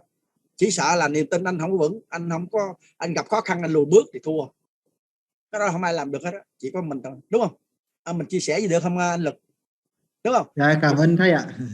Chắc chắn làm được, nhưng mà mình phải đi. Em tên Trương ạ. Em Trương tôi thấy Trương hả? Trương Kỷ Luật để tặng ý thôi. Rồi xin lỗi, Trương Kỷ Luật là gì anh Trương phải không? Cảm ơn anh Trương ạ. Rồi chúc anh quyết tâm cao chừng nào thì thấy khó khăn sẽ nhỏ chừng đó. Em cảm ơn thầy Quang nha. Mình Quang nha, Mai Quân nha. Cảm ơn thầy Quang. Không sao. Rồi có anh chị nào mà hỏi nữa mà mình cứ trao đổi mà. Đây là cơ hội mình để mà mình chia sẻ cái nỗi niềm của mình, cái suy nghĩ của mình đúng không? Có vấn đề gì mình cần trợ giúp. Em xin có một câu hỏi với thầy Quang ạ. Dạ xin em 7 cà phê ạ. Dạ. Thầy nghe được không ạ? Có nghe. Dạ, anh. Em thấy thầy nói về Facebook và Facebook kinh doanh. Thầy có thể nói thêm một chút về cái thông tin này được không ạ? Em rất quan tâm với cái nội dung Facebook về kinh doanh không? Facebook kinh doanh người ta không gọi Facebook kinh doanh. Hồi nãy tôi có chia sẻ rồi, nhưng mà tại hôm nay nó dài lắm rồi. Cái đó là cả vấn đề nhiều lắm. Nó gọi là Facebook marketing. Dạ. Đối nghịch với cái Facebook mà đang đa số nhiều người xài là Facebook social, tức là một cái Facebook lên chỉ kết bạn chơi thôi. Anh hiểu không nè? Dạ. Facebook bấy lâu nay mình chỉ kết bạn chơi thôi mà. Người ta vô người ta cũng biết mình làm gì nữa. Bữa nay mình khoe mình có con cái, ngày mai đi ruộng chơi, ngày mai đi xe gắn máy để chơi, mai ăn cái gì chơi, cái gì đó. Cái dạng đó là cái dạng Facebook social, tức là kết nối bạn chơi thôi. Mà Facebook nó muốn vậy đó, nó cho các bạn vô kết bạn chơi thôi, nhưng mà nó bán tiền quảng cáo. Đúng không? Bạn muốn kinh doanh bạn phải quảng cáo, bạn phải trả tiền để quảng cáo, đúng không? Bạn quảng cáo tốn tiền nhưng mà bạn thu nhập gấp 5-10 lần quảng cáo, thì nó muốn vậy mà, cho nó cho đi trước, đúng không? Facebook nó cho mọi mình free, vô Facebook chơi không tốn tiền, nhưng mà kinh doanh quảng cáo thì phải trả tiền cho tôi. Ủa đúng không nè? Như vậy thì anh phải biến cho anh Facebook thành Facebook marketing, thay vì mình vô ngộm kể chuyện ra tào lao vậy đó, rồi lâu lâu bữa nay mình đăng tin người này bị đụng xe, ngày mai người kia chết, tức là mình đăng cái tin không có định hướng gì hết trơn. Nhưng từ đây trở đi không đăng cái đó nữa. Hồi nãy tôi có nói anh không, anh muốn làm kinh doanh phải không, anh phải làm cho người ta theo đuổi anh, đúng không? Anh nhớ có đó không? Anh có muốn người ta nhớ. theo đuổi anh thì mình làm gì ta? Mình phải trở thành 500, đúng không? Dạ. Anh hỏi kinh doanh sao không? Đơn giản thôi. Anh viết bài đăng Facebook đi, sao tôi thích anh đó, là Facebook kinh doanh đó. Hiểu này không? Dạ hiểu ạ. Hiểu này chưa? Tôi đang trả lời anh đó. Anh hỏi Facebook kinh doanh là cái gì phải không? Không phải Facebook kinh doanh mà là Facebook marketing, tức là Facebook xây dựng thương cá nhân của mình. Người ta vô ta thích mình đó, đúng không? Người ta thích mình, người ta trở thành raw fan, ta trở fan của mình, đúng không? Mà tại sao ta thích mình? Tôi nói rồi, thích mình là tại mình chia sẻ những giá trị hay. Bữa nay bài video clip, ngày mai bài viết, thì như vậy anh phải đọc rất nhiều sách, đúng không? Dạ vâng. Không phải cuốn sách đâu nha, ebook nhiều thứ, thì cái đó tài liệu tôi sẽ chia sẻ cái chuyện đó nữa, đúng không? Nhưng mà cách làm là gì? Hãy biến cái Facebook mình, thay vì Facebook social bình thường là lên nói tào lao chuyện này chuyện nọ, thì thôi không làm nữa. Người ta vô Facebook của anh, làm sao ta thích Facebook của anh á? Anh suy nghĩ đi, anh suy nghĩ một đêm tuần đi, làm sao Facebook mình mà người ta vô mà ta thích. Mà Facebook chưa đủ đâu. Anh có nhớ vụ đa điểm chạm chưa? Nhiều điểm chạm không? Facebook là mới có mấy trăm người thôi, ví dụ các bạn mấy trăm người thôi, mà anh mấy ngàn người kia thì anh phải làm gì nữa? Zalo, marketing, YouTube, đúng không mà, hiểu không nè? Thì không cần làm hết, không phải một lúc làm hết đâu nha. Mình làm là chút, bắt đầu phát triển cái tiếp, mình mở rộng ra dần. Mà anh làm như vậy tức là anh đã biến thành Facebook anh thành marketing rồi đó. Vâng, tôi chưa nói fanpage nha, giờ nói fanpage là còn mệt mỏi nữa, tức là chuyên sâu quá, đúng không? Giờ tôi chỉ trả lời câu hỏi của anh là anh nghe nói Facebook kinh doanh là cái gì, thì tôi trả lời anh là Facebook kinh doanh không phải Facebook kinh doanh. Facebook không có bán hàng, mà Facebook làm marketing. Mà Facebook marketing là xây dựng thương cá nhân của mình. Người ta vô Facebook mình, ta thích mình, ta ở lại trong đó, ngày hôm sau ta vô ta đọc nữa, bởi vì mình có nhiều bài chia sẻ hay quá. Anh làm sao ta thích anh, người ta đam mê anh, là nghiện anh luôn, đúng không? Đúng không? Không bao giờ vô đọc không có gì tiêu cực hết. Không bên đây mắng người này chửi người nọ, không có. Ở đây không có làm chơi cái đó. Chơi cái đó là ta rời khỏi cái Facebook anh liền, đúng không? Anh hiểu không? Anh hiểu cái vấn đề đó chưa? Mà còn kỹ thuật làm cái đó thì nó liên quan đến công nghệ chút xíu nha. Ở đây không trả lời được nhiều thứ lắm. Được, anh phải trả lời được không anh? Thì... Dạ được, cảm ơn thầy ạ. Rồi, vậy đó, kinh doanh không có gì lớn lao rồi. Cảm ơn bạn đã xem video, học tập kỹ năng công nghệ 4.0 để thành công trong kinh doanh của tôi. Hy vọng bạn đã có giây phút thư giãn và bổ ích sau khi xem video của tôi. Bạn hãy like video và chia sẻ để nhiều người biết đến video giá trị này nhé. Bạn hãy bấm đăng ký kênh và nhấn vào hình quả chuông để nhận video giá trị và bổ ích tiếp theo của kênh Quang Nguyễn Trainer nhé. Cảm ơn bạn rất nhiều, chúc bạn vạn điều tốt lành.